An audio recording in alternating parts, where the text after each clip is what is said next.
Hello दोस्तों, स्वागत है आप सभी का आपके अपने YouTube channel M R world point में। ये आपका रेलवे एनटीपीसी के लिए प्रैक्टिस सेट नंबर 3 है। इससे पहले के 2 प्रैक्टिस सेट और रेहन पब्लिकेशन के 30 प्रैक्टिस सेट भी आपके चैनल पर डाले जा चुके हैं। उम्मीद है आपने देखे होंगे। तो चलिए बिना किसी देरी के शुरू करते हैं आज का प्रैक्टिस सेट नंबर 3। देखिए, पहला क्वेश्चन दिया हुआ है, निम्नलिखित में से किस स्थान पर हड़प्पा संस्कृति की अग्नि वेदिकाएं पाई गई हैं। ऑप्शन है आपके बद्री, लोथल, भगतराव या फिर मांडा। तो आपसे पूछा कि अग्नि वेदिकाएं कहाँ पाई गई हैं हड़प्पा सभ्यता में, तो इसका सही आंसर क्या हो जाएगा? Option number B, Lothal. बात करें लोथल की, तो लोथल से और क्या क्या मिला है? तो देखिए, अग्नि वेदिकाएं तो मिली ही हैं। इसके अलावा आपका डॉकयार्ड मिला है। डॉकयार्ड या इसको आप कह सकते हो आप गोदीबाड़ा। ठीक है। अन्न पीसने की चक्की यानी आटा चक्की जो होती है वो, आटा चक्की के साक्ष्य भी मिले हैं। इसके अलावा आपको मिला है चालक डोमड़ी, यानी जो पंचतंत्र की कहानी थी, पंचतंत्र की जो कहानी थी चालक लोमड़ी वाली, उसके साक्ष्य मिले हैं। इसके अलावा आपके नाप के साक्ष्य भी यहाँ से मिले। ठीक है। वही बात करें लोथल कहाँ किस राज्य में स्थित है, तो लोथल आपका गुजरात राज्य में स्थित है। किस नदी किनारे स्थित है, तो ये आपका भोगवा नदी किनारे स्थित है। ठीक है, भोगवा नदी किनारे स्थित है। ये सारे पॉइंट थे आपके लोथल के बारे में। बात करें मांडा की, तो देखिए मांडा भी आपका हड़प्पा सभ्यता से संबंधित है। और ये हड़प्पा सभ्यता का सबसे उत्तरी स्थान था। ये सबसे उत्तरी स्थान कौन सा था?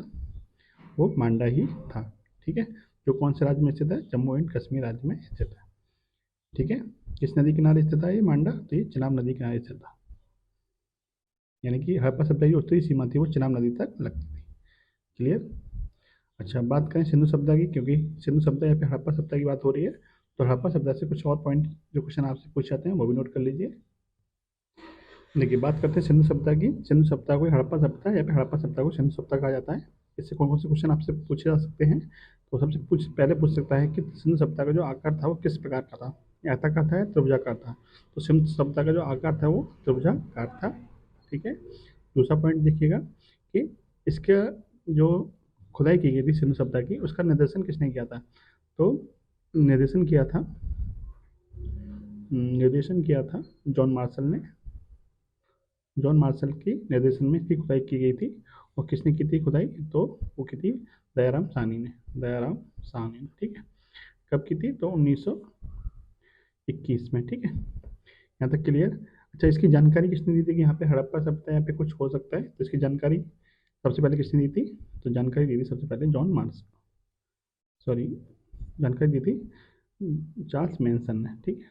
चार्ल्स मैनसन ने। किसके निर्देशन में खुदाई हुई थी? John Marshall. किसने की थी? दयाराम साहनी। उसकी जानकारी किसने दी थी सबसे पहले? तो चार्ल्स मैनसन ने। क्लियर? अच्छा, एक क्वेश्चन और पूछा जाता है कि जो हड़प्पा सभ्यता है वो किस प्रकार की सभ्यता थी? कांस्य युगीन। ठीक है। किस प्रकार की सभ्यता थी? तो ये कांस्य युगीन सभ्यता थी, यानी कांस्य युग से संबंधित ये सभ्यता थी। क्लियर? चलिए, और क्या पूछ सकता है इससे? आपसे पूछ सकता है कि इसका जो विस्तार था वो पूर्व से पश्चिम कहाँ तक था और उत्तर से दक्षिण कहाँ तक था। ठीक है। तो इस सभ्यता का सबसे पूर्वी जो पॉइंट था वो था आपका आलमगीर, आलमगीरपुर। ठीक है। ये कहाँ पड़ता है? ये अपने यूपी, यूपी में कहाँ पर? गाजियाबाद में हिंडन नदी के किनारे पड़ता है। हिंडन नदी के किनारे। ठीक है। इतना क्लियर हुआ। सबसे उत्तरी स्थान तो मैंने आपको पहले क्वेश्चन बताया था, कौन सा था? मांडा था, जो कि जम्मू एंड कश्मीर में पड़ता है। किस नदी के किनारे पड़ता है? चिनाब नदी के किनारे पड़ता है। सबसे दक्षिणी पॉइंट की बात करें, सबसे दक्षिणी पॉइंट था आपका महाराष्ट्र में पड़ता है दाइमाबाद। दाइमाबाद। ठीक है। कहाँ पड़ता है? ये महाराष्ट्र में। किस नदी किनारे स्थित है? ये प्रवरा नदी के किनारे। और सबसे जो पश्चिमी पॉइंट था वो था आपका सुतका गैंडोर। सुतका गैंडोर। ठीक है। ये कहाँ पड़ता है? ये पाकिस्तान में पड़ता है। किस नदी किनारे है? ये दास नदी के किनारे। क्लियर? तो ये सारे पॉइंट आपसे पूछ सकता है। नदियों के स्थान में ध्यान रखिएगा, नदियों के नाम ये भी आपके लिए इंपॉर्टेंट है। चलिए, अब शुरू करते हैं। आप क्वेश्चन नंबर, सॉरी, ये क्वेश्चन आपका पहले ही चल रहा था, है ना? तो अब शुरू करते हैं क्वेश्चन नंबर 2। क्वेश्चन नंबर 2 बात करते हैं। क्वेश्चन दिया है, ह्वेनसांग हर्षवर्धन के शासनकाल के दौरान भारत आया था। यानी ह्वेनसांग कहाँ, किस देश का था? आपसे ये पूछा गया है, फ्रांसीसी था, पुर्तगाली, चीनी या फिर रूसी। तो ह्वेनसांग का संबंध था चीन से। ह्वेनसांग कहाँ का यात्री था? तो चीन का यात्री था। ह्वेनसांग की पुस्तक आपके लिए इंपॉर्टेंट है। इसकी जो पुस्तक है उसका नाम क्या है? उसकी पुस्तक का नाम है सी यू की। ठीक है। इसका एक उपनाम भी है, इसको बोला जाता है यात्रियों का राजकुमार। यात्रियों का राजकुमार। और सबसे इम्पोर्टेंट क्वेश्चन वो क्या है कि ह्यूइंसन किसके समय आया था भारत में? हर्षवर्धन के शासनकाल में आया था। हर्षवर्धन की बात करते हैं तो हर्षवर्धन की पुस्तक कुछ फेमस हैं। हर्षवर्धन की पुस्तक, उनका नाम है रत्नावली और प्रियदर्शिका। प्रियदर्शिका, ठीक है। ये दोनों पुस्तकें किसकी हैं? हर्षवर्धन की, जो कि इम्पोर्टेंट है। ठीक है। हर्षवर्धन का एक दरबारी कवि भी था। हर्षवर्धन का एक दरबारी कवि था जिसका नाम था बाणभट्ट। बाणभट्ट। और बाणभट्ट की एक प्रसिद्ध पुस्तक है, उसका नाम है हर्षचरित। हर्षचरित पुस्तक किसकी है? बाणभट्ट की। क्लियर। एक पुस्तक इसकी और है, वो भी देख लीजिए, कादम्बरी। कादम्बरी भी किसकी है? बाणभट्ट की। और हर्षचरित भी किसकी है? वो भी बाणभट्ट की है। ठीक है। चलिए नेक्स्ट पॉइंट देखिए, नेक्स्ट क्वेश्चन। मोहम्मद बिन तुगलक के शासनकाल के दौरान इब्न बतूता की भारत यात्रा इतिहास में अच्छी तरह से प्रलेखित है। यह प्राचीन यात्री किस देश से भारत आया था? इब्न बतूता के बारे में आपसे पूछा कि ये किस देश का था। एक क्वेश्चन आपसे ये पूछा था कि ये इब्न बतूता किसके शासनकाल में भारत में आया था, तो ये मोहम्मद बिन तुगलक के शासनकाल में भारत आया था। ठीक है, ये क्वेश्चन तो क्वेश्चन में दे रखा है। दूसरा कि किस देश का था, तो ये था आपका मोरक्को का। Option number D. मोरक्को कहाँ पड़ता है? अफ्रीकी महाद्वीप में पड़ता है। ठीक है, अफ्रीकी महाद्वीप में पड़ता है। अफ्रीकी महाद्वीप में, अफ्रीकी महाद्वीप के उत्तर पश्चिमी जो क्षेत्र है उसमें पड़ता है आपका मोरक्को। क्लियर। अच्छा, इसकी पुस्तक फेमस है किसकी? इब्न बतूता की। उसका भी पूछा जाता है। इसकी पुस्तक का नाम क्या है? रहला। रहला, ठीक है। इसकी पुस्तक का नाम क्या है? इसकी पुस्तक का नाम है रहला। बात करें मोहम्मद बिन तुगलक की, इसको शॉर्ट में क्या बोलते हैं? MBT, मोहम्मद बिन तुगलक। तो इसके बारे में क्या पॉइंट आप नोट कर सकते हैं? इसका मूल नाम पूछा सकता है। इसका ओरिजिनल नाम क्या था? इसका मूल नाम था जोना खां। जोना खां, ठीक है। और दूसरा, इसने अपनी राजधानी को चेंज किया था, तो इसकी राजधानी पूछी जाता है कि इसने अपनी राजधानी को दिल्ली से कहाँ चेंज किया था, तो दिल्ली से दौलताबाद। दिल्ली से दौलताबाद, ठीक है। दौलताबाद को चेंज किया था। क्लियर। दौलताबाद कहाँ पड़ता है? आपका महाराष्ट्र में पड़ता है। चलिए नेक्स्ट देखिए। 1784 में निम्न में से किसने एशियाटिक सोसाइटी ऑफ बंगाल की स्थापना की थी? तो पहला पॉइंट आप यही नोट करिए कि एशियाटिक सोसाइटी ऑफ बंगाल की स्थापना कब हुई थी? 1784 में। किसने की थी? ऑप्शन है sir William Jones, Lord Bentinck, sir John Shore या फिर लॉर्ड डलहौजी। तो इसकी स्थापना की थी विलियम जोन्स ने। ठीक है। कब की थी? 1784 में। नेक्स्ट देखिए। भारतीय राष्ट्रीय कांग्रेस ने असहयोग का अपना प्रसिद्ध प्रस्ताव 1920 में कहाँ आयोजित अपने अधिवेशन में पारित किया था? लखनऊ में, दिल्ली में, बम्बई में या फिर कलकत्ता में? तो ये असहयोग का जो प्रस्ताव था वो किसने मतलब किस जगह पारित हुआ था? ये कलकत्ता अधिवेशन में पारित हुआ था, जो कि 1920 में हुआ था। ठीक है। इसके अध्यक्ष कौन थे? इस अधिवेशन के अध्यक्ष थे लाला लाजपत राय। लाला लाजपत राय। ये वाला क्वेश्चन आपका क्या है? इंपॉर्टेंट क्वेश्चन है कि कलकत्ता अधिवेशन 1920 जो हुआ था उसके अध्यक्ष कौन थे? लाला लाजपत राय, जिसमें कि आपका असहयोग आंदोलन का प्रस्ताव पारित हुआ था। क्लियर। ये क्वेश्चन में आपका पीछे स्तर का पूछा हुआ क्वेश्चन है। चलिए, ये इतनी सारी बातें होंगी। बात करते हैं भारतीय राष्ट्रीय कांग्रेस की। ठीक है, इससे बहुत सारे क्वेश्चन बनते हैं, तो वो भी नोट कर लीजिए। तो इसको अलग पेज पे लिखाता हूँ। देखिए, भारतीय राष्ट्रीय कांग्रेस के बारे में जो जो पॉइंट है वो आप यहाँ नोट कर लीजिए। इंडियन नेशनल कांग्रेस, इसके सबसे पहले पूछा था इसकी स्थापना कब हुई थी? 1885 में। दूसरा क्वेश्चन पूछा जाता है कि जब इसकी स्थापना हुई थी तो इसकी स्थापना की किसने थी? तो उसका नाम है A.O. Hume, Allan Octavian Hume. ठीक है, A.O. ह्यूम। क्लियर। ठीक है, ये शॉर्ट नाम है। और A.O. ह्यूम का फुल फॉर्म क्या है, मतलब पूरा नाम क्या है इसका? तो एलन ऑक्टोवियन ह्यूम। एक बार एग्जाम में पूरा नाम ही दिया था, तो कन्फ्यूज हो गए थे बच्चे। तो इसका पूरा नाम भी क्या है? Allan Octavian Hume. तीसरा पॉइंट क्या है इसके बारे में, भारतीय राष्ट्रीय कांग्रेस के बारे में? जब इसकी स्थापना हुई थी 1885 में, उस समय भारत का गवर्नर जनरल कौन था? उस समय भारत का गवर्नर जनरल था डफरिन। ठीक है। क्या था? कौन था? मतलब डफरिन था। अगला क्वेश्चन क्या पूछा जाता है? आपसे बोला जाता है कि भारतीय राष्ट्रीय कांग्रेस किसके मस्तिष्क की उपज थी, यानी किसका आइडिया था ये भारतीय राष्ट्रीय कांग्रेस की स्थापना करना? तो ये किसके मस्तिष्क की उपज थी? तो ये था आपका डफरिन के मस्तिष्क की उपज थी। ठीक है, इसका डफरिन के मस्तिष्क की उपज थी। अच्छा, नेक्स्ट पॉइंट क्या पूछा था है? इसको सेफ्टी वाल्व का संज्ञा दी गई थी, यानी जो भारतीय राष्ट्रीय कांग्रेस है वो एक सेफ्टी वाल्व की तरह काम करेगी। तो सेफ्टी वाल्व की संज्ञा किसने दी थी? सेफ्टी वाल्व की संज्ञा किसने दी थी? तो वो दी थी आपकी लाला लाजपत राय ने। लाला लाजपत राय ने। ठीक है। नेक्स्ट है, नेक्स्ट क्वेश्चन क्या पूछाते हैं? अब इसके अध्यक्षों के बारे में क्वेश्चन पूछाते हैं। भारतीय राष्ट्रीय कांग्रेस का पहला अधिवेशन कहाँ हुआ था? तो पहला अधिवेशन हुआ था आपका मुंबई। गोकुलदास आश्रम मुंबई में हुआ था, ठीक है। मुंबई में इसका अधिवेशन हुआ था, कब हुआ था? 1885 में हुआ था। इसके अध्यक्ष कौन थे? पहले अधिवेशन के अध्यक्ष कौन थे? WC बनर्जी, यानी व्योमेश चंद्र बनर्जी, व्योमेश चंद्र बनर्जी, ठीक है। क्लियर? इतनी बारी सारी बातें क्लियर है। अच्छा, एक क्वेश्चन और पूछ सकते हैं कि पहले मुस्लिम अध्यक्ष कौन थे? फर्स्ट मुस्लिम अध्यक्ष कौन थे? प्रथम मुस्लिम अध्यक्ष कौन थे? बदरुद्दीन तैयब जी।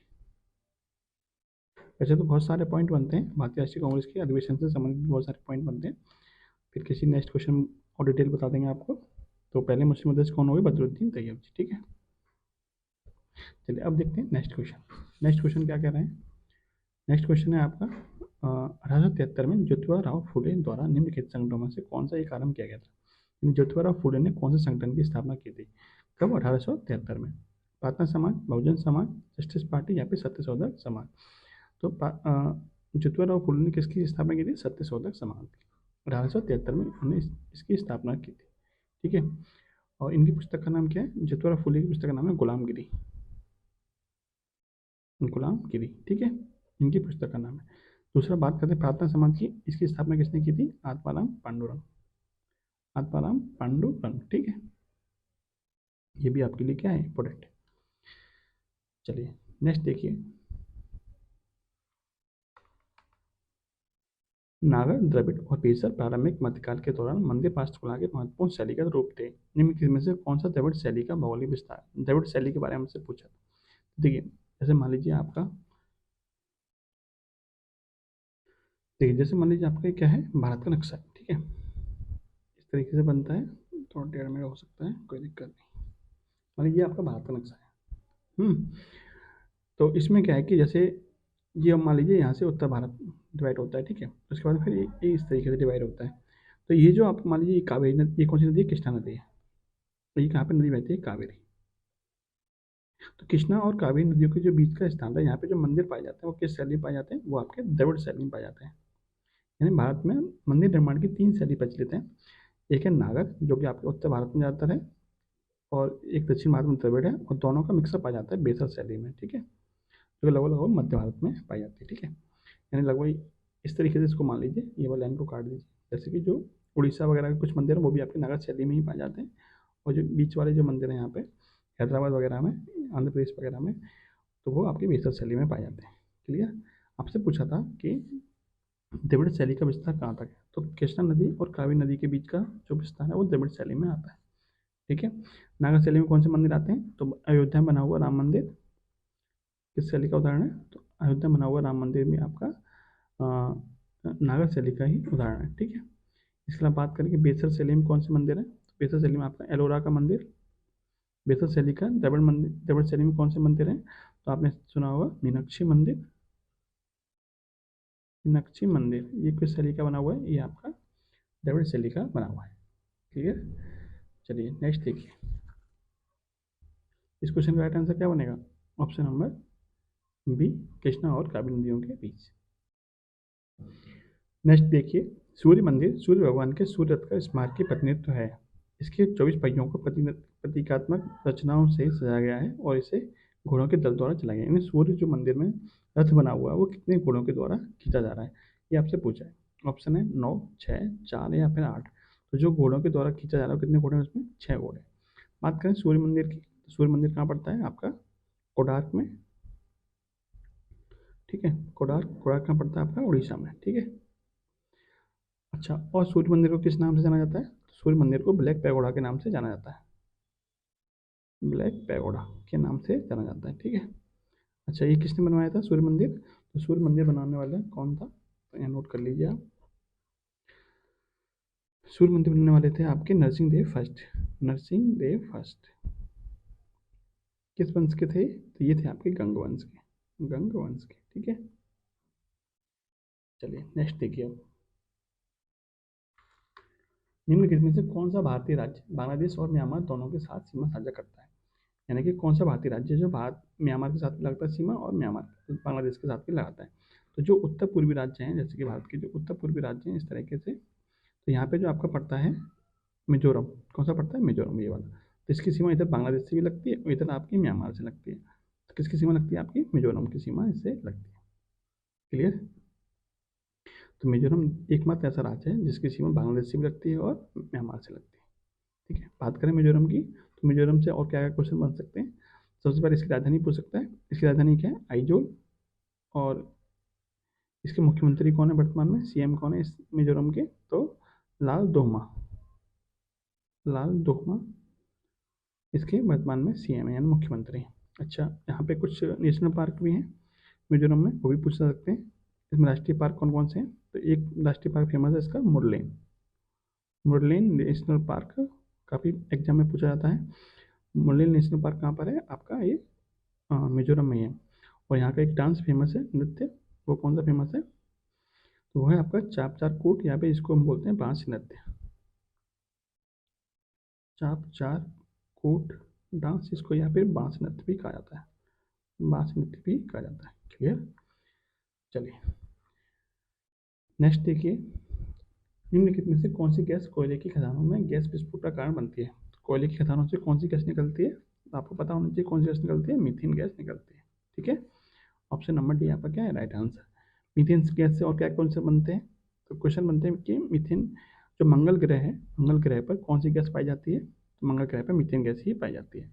मीथेन गैस को और किस नाम से जाना जाता है? तो मीथेन गैस को मार्स गैस के नाम से भी जाना जाता है। नेक्स्ट पॉइंट है कि जो बायोगैस प्लांट होते हैं, बायोगैस प्लांट, उसमें कौन सी गैस निकलती है? तो मीथेन गैस ही निकलती है। और नेक्स्ट पॉइंट क्या है कि जो पशु होते हैं वो जुगाली करते हैं, पशुओं की जुगाली में कौन सी गैस बनती है? तो वही आपकी मीथेन गैस ही बनती है। एक पॉइंट और है गया, वो भी नोट कर लीजिए कि जो धान के खेत होते हैं, धान के खेत होते हैं, उनमें कौन सी गैस बनती है? तो उसमें भी आपकी मीथेन गैस ही बनती है। ठीक है, मीथेन गैस का फॉर्मूला तो आपको पता ही होगा, क्या होता है? CH4, यानी सूत्र क्या होता है? CH4 होता है। क्लियर? चलिए नेक्स्ट देखते हैं। मुख्य भूमि भारत देशांतरों के बीच फैली हुई है, यानी भारत की जो मुख्य भूमि है वो कितने देशांतरों के बीच फैली हुई है? तो देखिए, पहले तो आप समझ लीजिए कि देशांतर क्या होते हैं। ठीक है, जैसे मान लीजिए आपकी पृथ्वी है, तो उत्तरी ध्रुव और दक्षिणी ध्रुव, यहाँ से काल्पनिक रेखाएं खींची जाती हैं इस तरीके से, पृथ्वी को विभाजित करती हैं। तो ये क्या कहलाती है? आपकी देशांतर रेखाएं कहलाती हैं। अब आपसे पूछा है, अच्छा इससे पहले आपको एक चीज़ और पता होनी चाहिए कि जो भारत की जो स्थिति है वो किधर है ग्लोब में? तो भारत की स्थिति कौन सी है? भारत की स्थिति उत्तर पूर्व में है, यानी कि यहाँ पे आपका भारत है। ठीक है, इस तरीके से आप भारत समझ सकते हैं। तो ग्लोब में उत्तर पूर्व दिशा में भारत की स्थिति है। तो भारत के जो अक्षांश और देशांतर होंगे वो क्या होंगे? तो जो अक्षांश तो इसको बोलते हैं, यानी भूमध्य रेखा। जैसे ये जो काल्पनिक रेखा होती हैं जो पृथ्वी को बराबर हिस्सों में बांटती हैं, यानी ये तो भूमध्य रेखा होगी 0 डिग्री अक्षांश, और ये आपके होगी 0 डिग्री देशांतर। ठीक है, ये अक्षांश रेखा होती है ऐसे वाली, ये अक्षांश है और ये वाली देशांतर रेखा है। तो अक्षांश रेखा का जो भी मान होगा भारत की, वो तो 0 से क्या होगा? अधिक ही होगा, और 90 से क्या होगा? कम होगा। और देशांतर रेखा क्या होगी? देशांतर रेखा जो भी होगी वो पूर्व दिशा की ओर होगी, क्योंकि यहाँ से इधर पूर्व जाता है, इधर से इधर पश्चिम जाता है। ठीक है, अब देखिए आपसे पूछा है कि देशांतर रेखा, किन देशांतर रेखाओं के बीच में भारत स्थित है? तो इसका आंसर क्या हो जाएगा? इसका आंसर हो जाएगा 687 और 9725। शॉर्ट में आप इसको याद रख सकते हैं, 687 और 9725 पूर्वी देशांतर के बीच में भारत स्थित है। यहाँ पे इसको जैसे पढ़ते हैं, कहते हैं 68 डिग्री 7 मिनट 97 डिग्री 25 मिनट पूर्वी देशांतर के बीच में भारत स्थित है। अच्छा, अक्षांश से रेखाएं पूछ लिया है कि भारत किन अक्षांशों के बीच में स्थित है? भारत किन अक्षांशों के बीच में स्थित है, तो उसका भी नोट कर लीजिए आप। 84 और 376, यानी कि 8 डिग्री 4 मिनट और 37 डिग्री 6 मिनट। ठीक है, उत्तरी अक्षांश, क्योंकि भारत क्या है? उत्तर दिशा में ही है, ये उत्तरी अक्षांश, ये दक्षिणी अक्षांश होते हैं, उत्तर से उत्तर। ठीक है, ये उत्तरी अक्षांश हो गए, ये आपके देशांतर हो गए। ठीक है, क्लियर? चलिए नेक्स्ट देखिए, क्वेश्चन है निम्नलिखित में से कौन सा अवशिष्ट पर्वत नहीं है? अवशिष्ट पर्वत का मतलब क्या है? कि बचा हुआ, या फिर क्षरण के बाद जो बच जाता है, बचा हुआ। या फिर जैसे मान लीजिए बहुत पुराना पर्वत होता है तो क्षरण हो जाता है उसका, यानी हवा से कटान होता है, मौसम के द्वारा कटान होता है, तो कौन सा पर्वत नहीं है? नीलगिरी, हिमालय, अरावली, या फिर राजमहल की पहाड़ियाँ। देखिए हिमालय पर्वत क्या है? आपका नया पर्वत है, तो ये आपका इसका क्षरण अभी नहीं हुआ है, तो ये आपका अवशिष्ट पर्वत नहीं आएगा। बाकी ये सारे पर्वत क्या है? आपके अवशिष्ट पर्वतों में इनकी गिनती होती है। क्लियर? ऑप्शन नंबर बी क्या है इसका राइट आंसर। नेक्स्ट है, भारत का उत्तर दक्षिण और पूर्व पश्चिम सड़क कॉरिडोर निम्नलिखित में से किस एक में एक दूसरे को पार करते हैं। देखिए ये क्वेश्चन आपका एनटीपीसी में ही पूछा गया है, कब 2021 वाले एग्जाम में, 2021 वाले एग्जाम में ही आप पूछा हुआ क्वेश्चन है जो कि मैंने दिया था। ठीक है, तो इस क्वेश्चन को थोड़ा डिटेल में समझ लीजिए। ये क्वेश्चन आपका आया हुआ है, देखिए जैसे मान लीजिए आपका ये अपना भारत का नक्शा हो गया। ठीक है, हमें पूरब से पश्चिम जोड़ती है, एक पूरब से पश्चिम की सड़क आती है, एक उत्तर से दक्षिण जाती है। ठीक है, ये भारत में कहाँ मिलती है दोनों सड़कें, तो ये मिलती हैं आपकी झांसी में। कहाँ मिलती हैं, झांसी में मिलती है। झांसी कहाँ पड़ता है, अपने यूपी में पड़ता है। ठीक है, तो ये तो हो गया, दोनों का मिलान स्थान कहाँ हो गया, झांसी। अब आपसे पूछा जाता है कि पूर्व पश्चिम गलियारा कहाँ से कहाँ तक जाता है, तो ये चलता है आपका सिलचर से। कहाँ से, सिलचर असम में है, और कहाँ जाता है ये, पोरबंदर गुजरात तक। ठीक है, उत्तर में कहाँ चलता है, जम्मू कश्मीर से, जम्मू एंड कश्मीर से कहाँ तक जाता है, कन्याकुमारी तक। ठीक है, मेरे वाले एग्जाम में क्या कौन सा क्वेश्चन आया था, ये वाला आया था आपका कि जो पूर्व पश्चिम गलियारा है कहाँ से कहाँ तक जाता है, तो सिलचर से पोरबंदर तक जाता है। ठीक है, अच्छा इस क्वेश्चन का आंसर क्या बनेगा कि दोनों कहाँ पे मिलते हैं, झांसी में मिलते हैं। ठीक है, झांसी कहाँ पड़ता है, आपका यूपी में पड़ता है। क्लियर, ये वाला क्वेश्चन क्लियर हो गया। नेक्स्ट क्वेश्चन देखिए, अलकनंदा और भागीरथी नदियों के संगम पर कौन सा स्थान अवस्थित है। देखिए संगम से कभी कभी क्वेश्चन पूछाता है, ज्योग्राफी का इंपॉर्टेंट क्वेश्चन है संगम वाला। यहाँ पे जो है वो 5 प्रयाग बनते हैं। ठीक है, उनमें से अलग अलग तरीके से क्वेश्चन पूछे जा सकते हैं, तो पांचों प्रयाग के बारे में आप थोड़ा देख लीजिए। ठीक है, आपने सुना होगा कि जो उत्तराखंड है अपना भारत का, उसमें क्या है, 4 धाम है। 4 धाम कौन कौन से हैं, तो एक तो है यमुनोत्री, एक है आपका गंगोत्री, एक है आपका केदारनाथ, और दूसरा है आपका बद्रीनाथ। ठीक है, चौथा है आपका क्या है, बद्रीनाथ। ये 4 धाम बने हुए हैं। ठीक है, कहाँ पे है, उत्तराखंड में। इन 4 धाम से 4 नदियाँ निकलती हैं। कौन कौन सी नदियाँ निकलती हैं, तो देखिए सबसे लंबी जो नदी निकलती है वो बद्री धाम से निकलती है। कौन सी निकलती है, बद्री धाम से, सॉरी बद्रीनाथ से। अच्छा, केदारनाथ से कौन सी नदी निकलती है, केदारनाथ से भी एक नदी निकलती है, और गंगोत्री से भी निकलती है, और यमुनोत्री से निकलती है। इसको एक एक करके समझते हैं। ठीक है, बद्रीनाथ से आपकी एक नदी निकलती है, उसका नाम है अलकनंदा, अलकनंदा। ठीक है, और केदारनाथ से एक नदी निकलती है, उसका नाम है आपका मंदाकिनी। इन दोनों के बारे में बाद में देखते हैं, पहले इसको समझते हैं। अच्छा, अलकनंदा ये नदी निकल निकल के जा रही है आपकी इस तरीके से। ठीक है, अब इसमें कुछ नदियाँ आके मिलती हैं, इसमें जहाँ जहाँ मिलती हैं वहाँ पे प्रयाग बनता है, संगम होता है, तो उन्हीं के फिर नाम पड़े हुए हैं। तो सबसे पहले नदी मिलती है दाएं, इसके बाईं तरफ से मिलती है, इस नदी के बाईं तरफ से मिलती है। हमारा दायां होगा, लेकिन इस नदी का कौन सा होगा, बायां होगा। इस नदी के बाईं तरफ से मिलती है कौन सी, धौली गंगा। इस नदी का नाम क्या है, धौली गंगा। सबसे पहले कौन सी मिलेगी, धौली गंगा मिलेगी। यहाँ पर मिलेगी, उसी को क्या बोलते हैं, उसी को बोला जाता है विष्णु प्रयाग। ठीक है, इसको क्या बोलेंगे, विष्णु प्रयाग, विष्णु प्रयाग। ठीक है, फिर धौली गंगा के बाद में एक नदी मिलती है आपकी नंदाकिनी। ठीक है, कौन सी मिलेगी, नंदाकिनी। इसका नाम है नंदाकिनी। कौन सा प्रयाग बनाएगी, तो नंद प्रयाग बनाएगी, नंद प्रयाग। ठीक है, कौन सा प्रयाग बनाएगी, नंद प्रयाग बनाएगी। अच्छा, नंदाकिनी के बाद में एक नदी और मिलती है आपकी आके, तो वो है आपकी पिंडाल। कौन सी है, पिंडाल। पिंडाल नदी कौन सा प्रयाग बनाती है, तो ये बनाती है अभी कर्ण प्रयाग, कर्ण प्रयाग। अच्छा, फिर इसके बाद में आप मंदाकिनी मिलती है आपकी, ये मंदाकिनी अलकनंदा से मिलती है, तो ये कौन से प्रयाग पे मिलती है, इसको बोलते हैं देव प्रयाग। ठीक है, यही आपसे पूछा गया था कि मंदाकिनी और अलकनंदा जहाँ पे मिलती है उसको क्या बोलते हैं, सॉरी एक सेकंड रखिए, आपसे क्वेश्चन में क्या पूछा था कि अलकनंदा और भागीरथी पूछा था, सॉरी अलकनंदा और भागीरथी पूछा था ना। ये तो मंदाकिनी अलकनंदा है, और तो मंदाकिनी अलकनंदा जहाँ मिलते हैं उसको बोलते हैं रुद्रप्रयाग, रुद्रप्रयाग। ठीक है, अच्छा इसके बाद में गंगोत्री से निकलती है आपकी भागीरथी। गंगोत्री से कौन सी नदी निकलती है, भागीरथी, भागीरथी। इस पर क्या है, टेहरी बांध है। टेहरी बांध किस नदी पर है, इसी नदी पर टेहरी बांध है। जहाँ पर ये भागीरथी और अलकनंदा मिलती, इसको बोलता जाता है देवप्रयाग। ठीक है, इसके बाद में अलग भागीरथी मिल जाती है और अलकनंदा मिल जाती है। इसके बाद में जो नदी निकलती है वो किस नाम से निकलती है, आगे बढ़ती है, वो आपकी गंगा के नाम से आगे बढ़ती है। ठीक है, यानी गंगा नदी का जो उद्गम होता है वो कहाँ से होता है, वे नामकरण कहाँ से होता है, देवप्रयाग के बाद में होता है। भागीरथी इधर से आती है, यानी गंगोत्री से आती है, और बद्रीनाथ से आपकी आती है अलकनंदा। तब ये दोनों नदियाँ मिल जाती हैं, तब जाके आपका गंगा का निर्माण होता है। ठीक है, अब आपका एक स्थान बचा था यमुनोत्री। यमुनोत्री से निकलती है आपकी यमुना नदी। यमुना नदी और गंगा नदी जाके कहाँ मिलती हैं, तो ये मिलती हैं आपकी संगम में, यानी कि प्रयागराज में। प्रयागराज में आके मिलती हैं। इनके मिलन स्थान को क्या बोला जाता है, संगम बोला जाता है। ठीक है, क्लियर है? क्लियर हो गया आपका ये? तो ये सारे पॉइंट थे जो कि आपको ध्यान रखना है। कभी आपको देव प्रयाग के बारे में पूछ लेगा, कभी आपको रुद्र प्रयाग के बारे में पूछ लेगा, तो ये आपको सारे पॉइंट क्या है ध्यान रखने हैं। ठीक है, उम्मीद है आपको समझ में आया होगा। चलिए नेक्स्ट देखते हैं। इस क्वेश्चन का आंसर क्या बनेगा? अलकनंदा और भागीरथी कहाँ मिलती है? देव प्रयाग। क्लियर?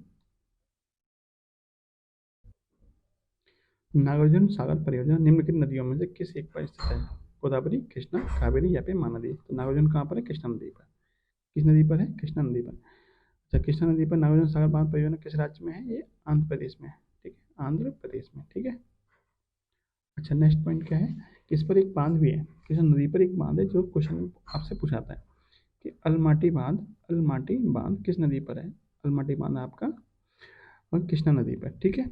अच्छा, बात करें कि गोदावरी नदी पर कौन सी परियोजना चल रही है? तो पोलावरम परियोजना। पोलावरम परियोजना किस नदी पर है? तो गोदावरी नदी पर है। महानदी का आपको पता ही है कौन सी परियोजना है? हीराकुंड। हीराकुंड परियोजना किस नदी पर है? महानदी पर है। और कावेरी नदी पर कौन कौन सी परियोजना है? तो इस पर है काबिनी परियोजना। काबिनी परियोजना। अच्छा, इस पर कुछ बांध भी हैं जो कि आपसे पूछाते हैं। मेट्टूर बांध। मेट्टूर बांध किस नदी पर है? कावेरी नदी पर। मेट्टूर बांध, एक बांध का नाम है कृष्णराज सागर बांध। ठीक है, वो दोनों के दोनों बांध आपके लिए इंपॉर्टेंट हैं। कृष्णराज सागर बांध किस नदी पर है? ये भी आपका कावेरी नदी पर ही है। क्लियर? नेक्स्ट देखिए, निम्नलिखित में से किसे लैंड ऑफ 1000 लेक्स बोला जाता है? यानी हजारों नदियों की भूमि किसको बोला जाता है? तो बोला जाता है आपका फिनलैंड को। किसको बोला जाता है? फिनलैंड को। आपको पता ही होगा। अच्छा, फिनलैंड के बारे में कुछ चीज़ नोट कर लीजिए। इसकी राजधानी आपसे पूछ जाती है। इसकी राजधानी है हेलसिंकी। हेलसिंकी इसकी क्या है? इस हेलसिंकी इसकी राजधानी है। सबसे अधिक झीलें कहाँ पर हैं? सबसे अधिक झीलें भी यहीं पे हैं।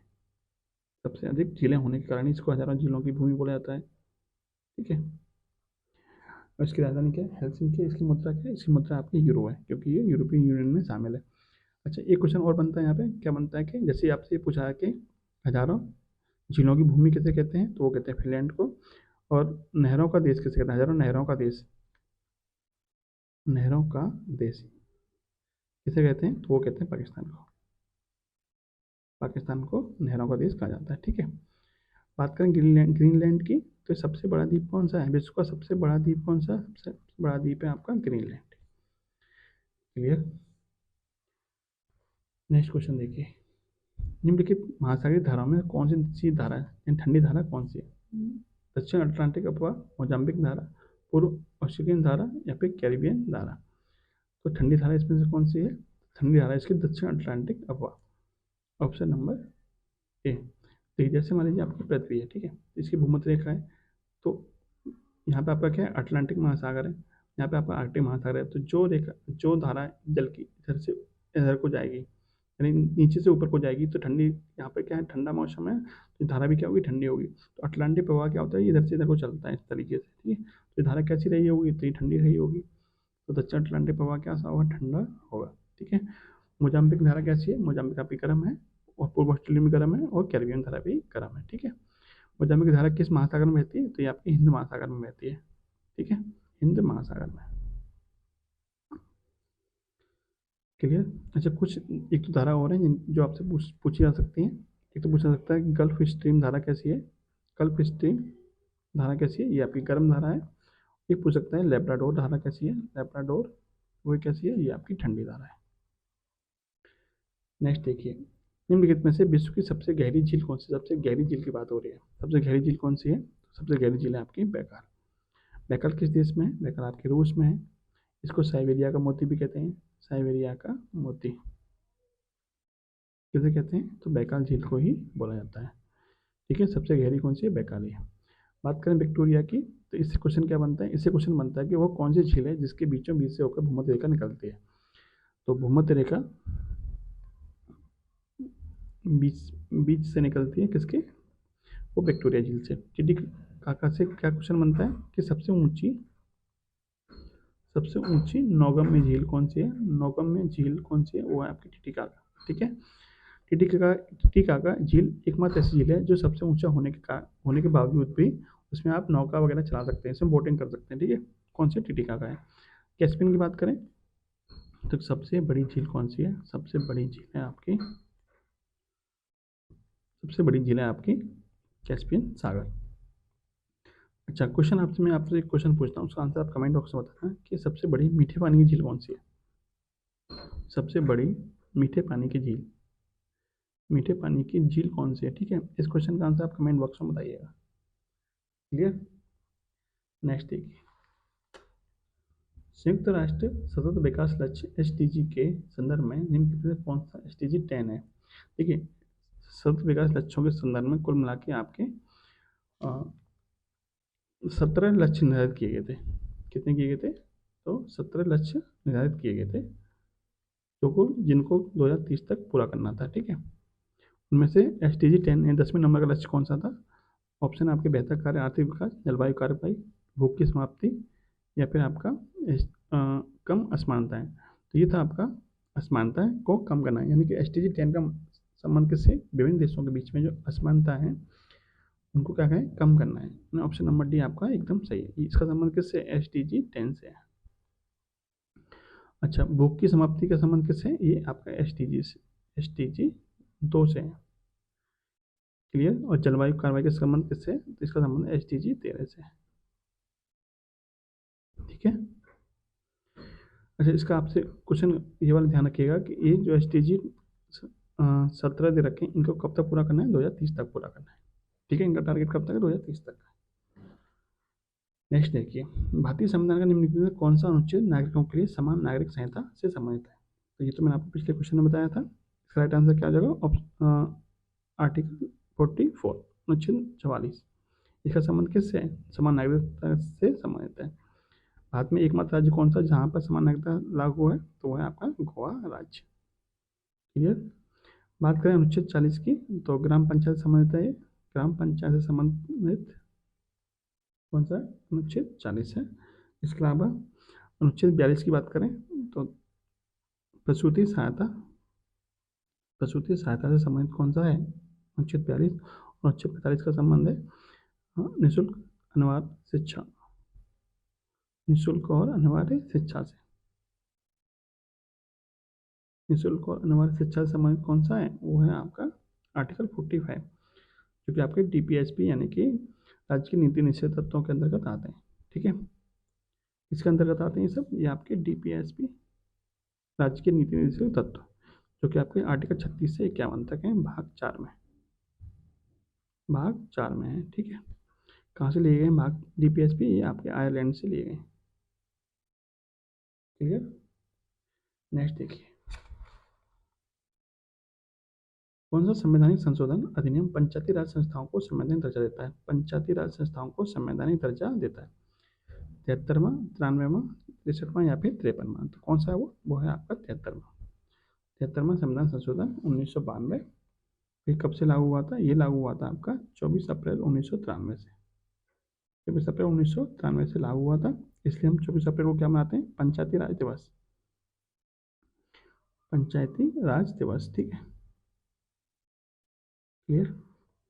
अच्छा, ये जो संविधान संशोधन था 73वां, वो किसकी सिफारिश पर लागू हुआ था? सिफारिश की थी LM सिंघवी समिति ने। किसने की थी? LM सिंघवी समिति।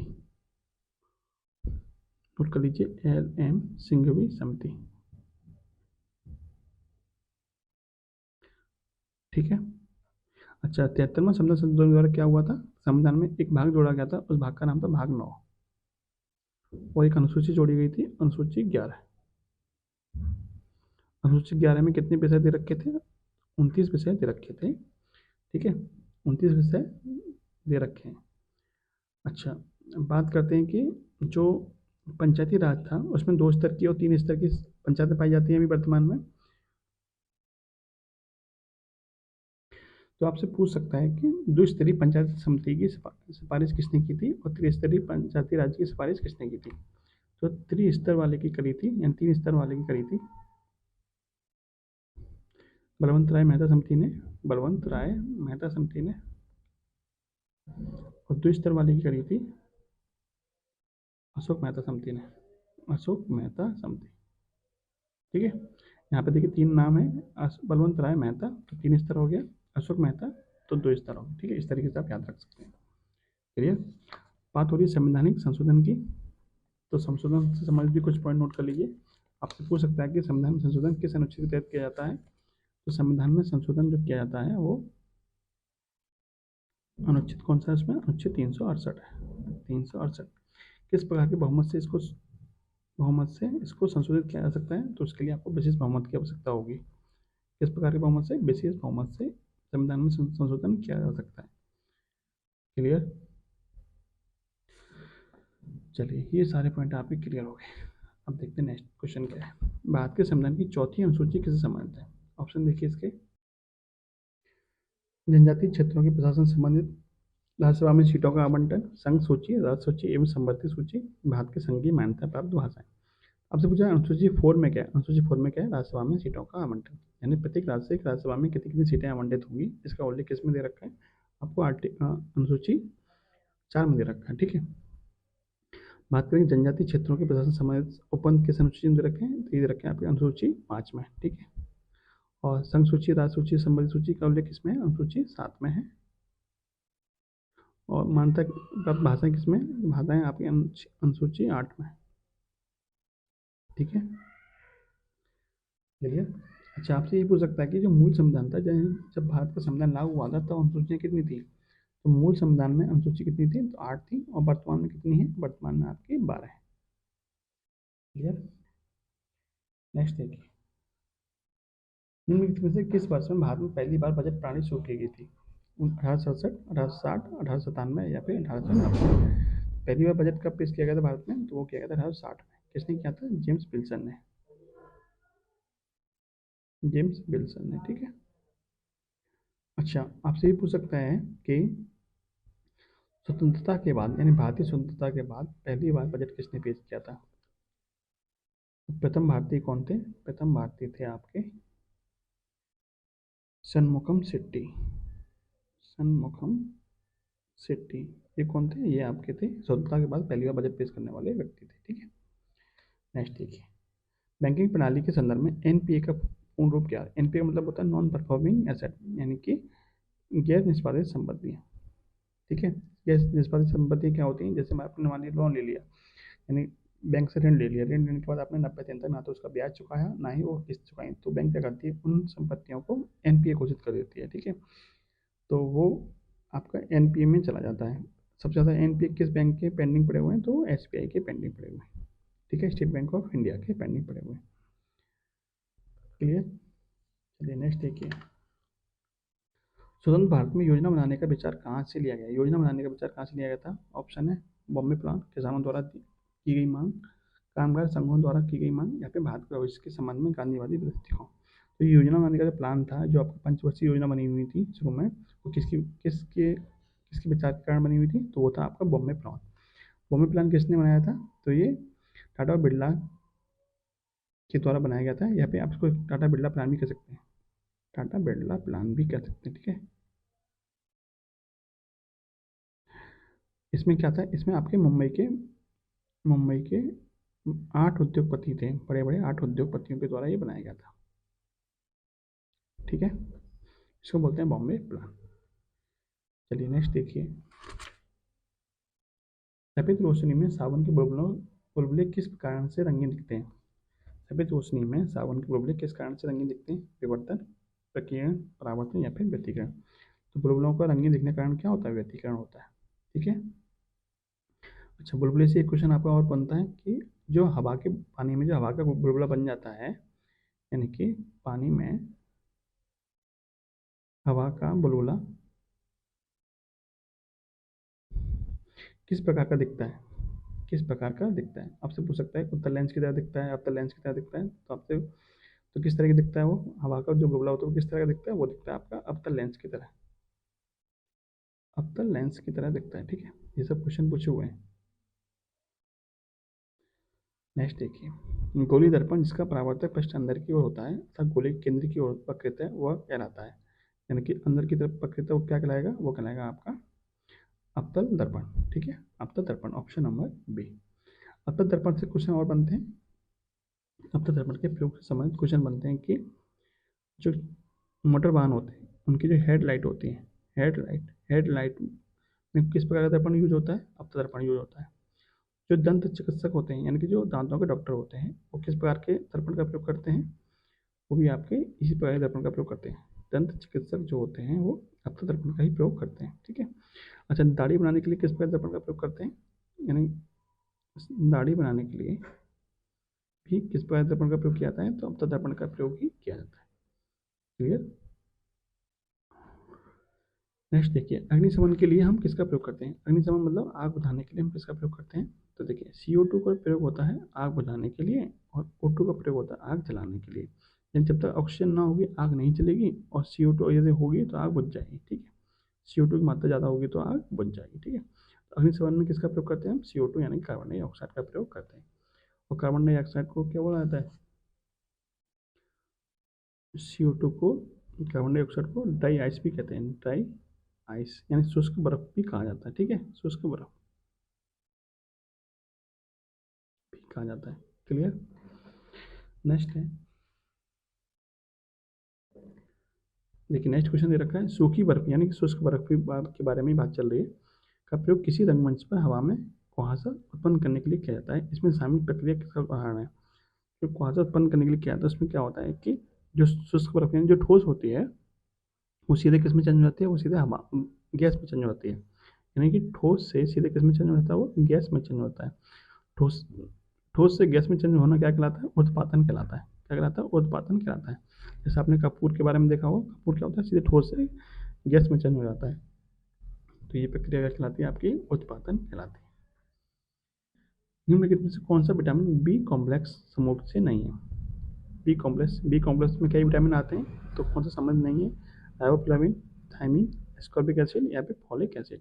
देखिए एस्कॉर्बिक एसिड कौन कौन सा होता है? विटामिन सी होता है, जो कि बी कॉम्प्लेक्स में नहीं आता है। तो इसका राइट आंसर तो विटामिन सी हो गया।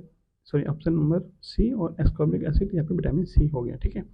बात करें थायमिन, थायमिन कौन सा विटामिन होता है? ये विटामिन B1 होता है। फॉलिक एसिड विटामिन B9 होता है। राइबोफ्लाविन विटामिन B2 होता है। ठीक है। इसका एक विटामिन और फेमस होता है, विटामिन B12।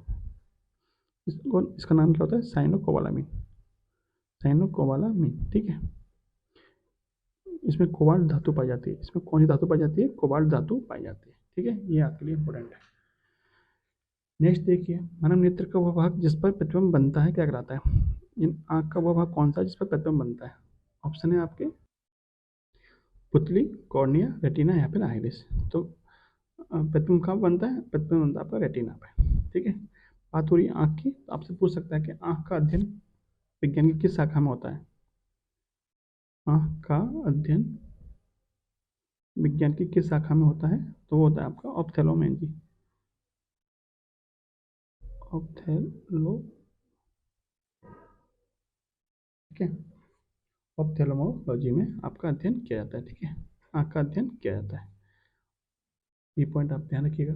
नेक्स्ट देखिए, natural language processing NLP artificial intelligence की एक शाखा है जो कंप्यूटर को मानव भाषा में मदद करती है, समझने में, की संख्या करने में हेरफेर करने में। तो NLP क्या है? ये तीनों चीज़ों में आपका हेल्प करती है मानव को। ठीक है, समझने में, संख्या करने में, काउंटिंग करने में, और हेरफेर करने में भी चेंज मतलब हेल्प करती है। तो इसका सही आंसर क्या बनेगा? ऑप्शन नंबर डी, 1, 2 और 3। नेक्स्ट देखते हैं, मलेरिया का मैं पहला टीका किस देश द्वारा विकसित किया गया? बात हो रही है मेरे मलेरिया के टीके की। तो किसने विकसित किया था? ब्राज़ील, मलावी, श्रीलंका या मलेशिया। तो ये विकसित किया था मलावी ने। मलावी कहाँ पड़ता है? आपका अफ्रीकी देश है। ठीक है, अफ्रीकी देश है मलावी। ठीक है। अच्छा, बात करें मलेरिया की, तो मलेरिया किसके कारण होता है? तो ये मादा एनाफिलीज मच्छर की वजह से होता है। मादा एनाफिलीज मच्छर के कारण ये मलेरिया रोग होता है। ठीक है। ये आपका क्या है? परजीवी है। मलेरिया रोग किसके कारण होता है? परजीवी के कारण होता है। और कौन से परजीवी के कारण होता है? तो प्लाज्मोडियम, प्लाज्मोडियम परजीवी के कारण ये होता है। ठीक है, क्लियर। नेक्स्ट देखिए, कंप्यूटिंग के क्षेत्र में HLL का क्या नाम है? High level language. HLL का मतलब क्या होता है? High level language. HLL का मतलब क्या होता है? High level language. जैसे फोर्ट्रेन, फोर्ट्रेन क्या है? एक प्रकार की हाई लेवल लैंग्वेज है। और इसके अलावा जावा है, C++ है, ये सब हाई लेवल लैंग्वेज होती हैं। C++। ठीक है, ऑप्शन नंबर ए आपका राइट आंसर है। चलिए नेक्स्ट देखिए, क्वेश्चन दिया है, फाइल एक्सटेंशन वाली file word open XML macro enable document file होती है, कौन सी होती है? .org, .pdf, .docx या फिर .docm। ये कौन सी होती है? ये होती है आपकी .docm, option number D. Next देखिए, विजय पांडुरंग भटकर किस रूप में लोकप्रिय हैं? विजय पांडुरंग भटकर कौन थे? भारत में सुपर कंप्यूटर के जनक थे। भारतीय सुपर कंप्यूटर के जनक कौन थे? विजय भटकर ही थे। पहला सुपर कंप्यूटर कौन था भारत का? भारत का पहला सुपर कंप्यूटर था, प्रथम सुपर कंप्यूटर वो था आपका परम 8000। परम 8000, ठीक है। परम 8000 भारत का पहला सुपर कंप्यूटर था। क्लियर। नेक्स्ट देखते हैं,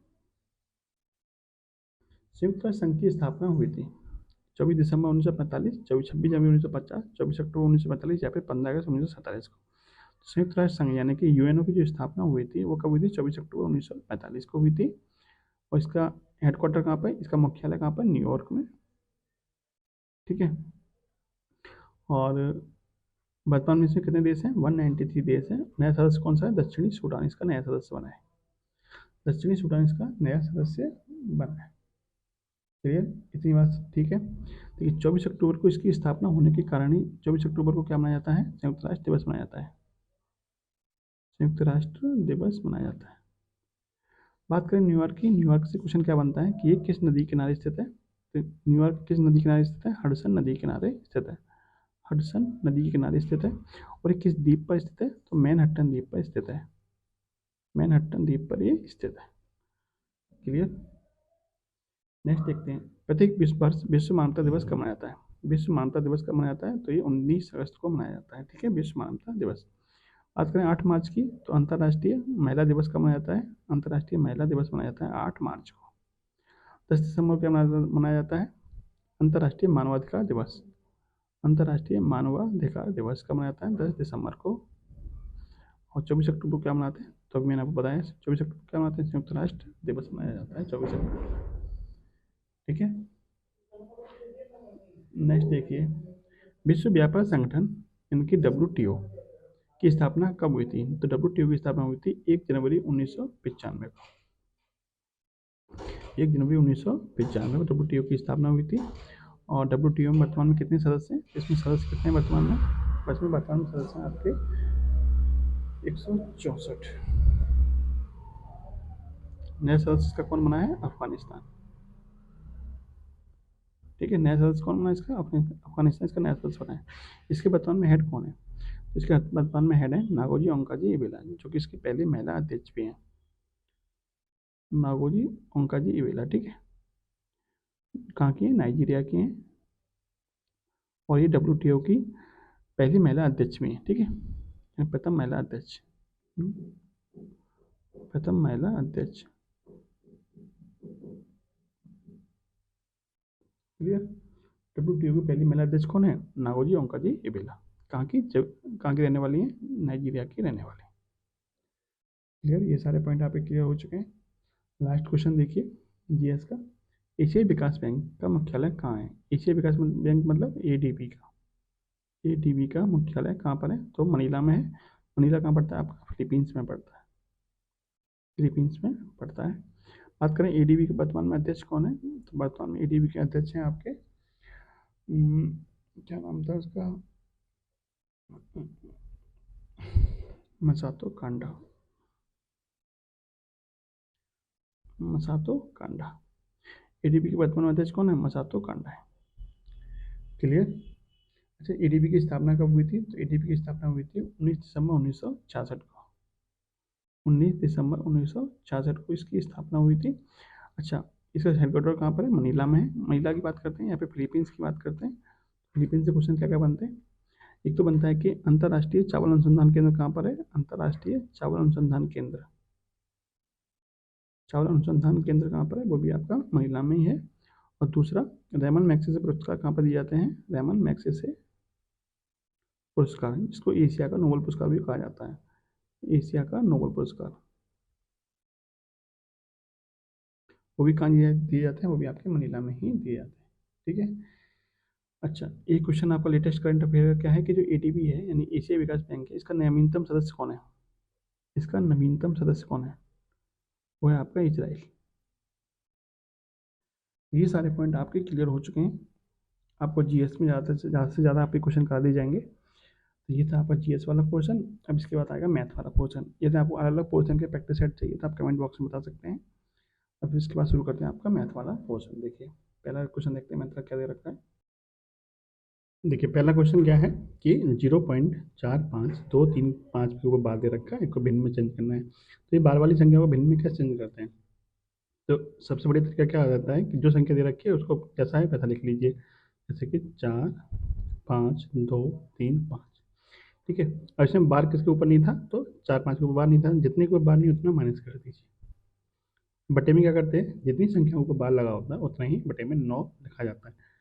1 2 3, 3 बार 9 9 लिख लीजिए। जितने को बार नहीं है यानी दो संख्याओं को बार नहीं है उतना जीरो लगा दीजिए। ये तरीका होता है बार वाली संख्याओं को भिन्न में चेंज करने का।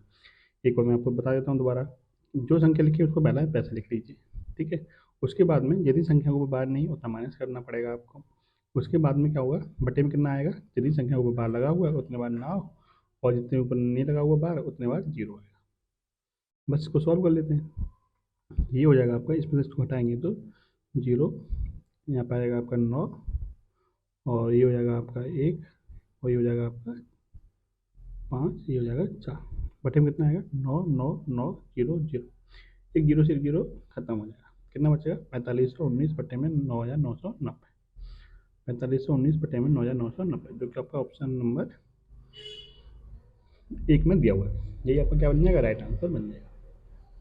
नेक्स्ट देखिए, निम्न में से बड़ी संख्या कौन सी है जिसमें 342 और 480 को विभाजित करने पर शेष पर 6 और 4 बचते हैं।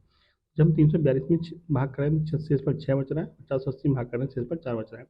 कुल मिलाकर आपको क्या चाहिए, एचसीएफ चाहिए। किन संख्या में एचसीएफ चाहिए, 342 में 6 को हटा दीजिए, 342 माइनस के 6 यानी कि 336, और 480 में से 4 को हटा दीजिए, कितना बचे 3 476, यानी कि 336 और 476 का आपका एचसीएफ यानी कि मासापा चाहिए।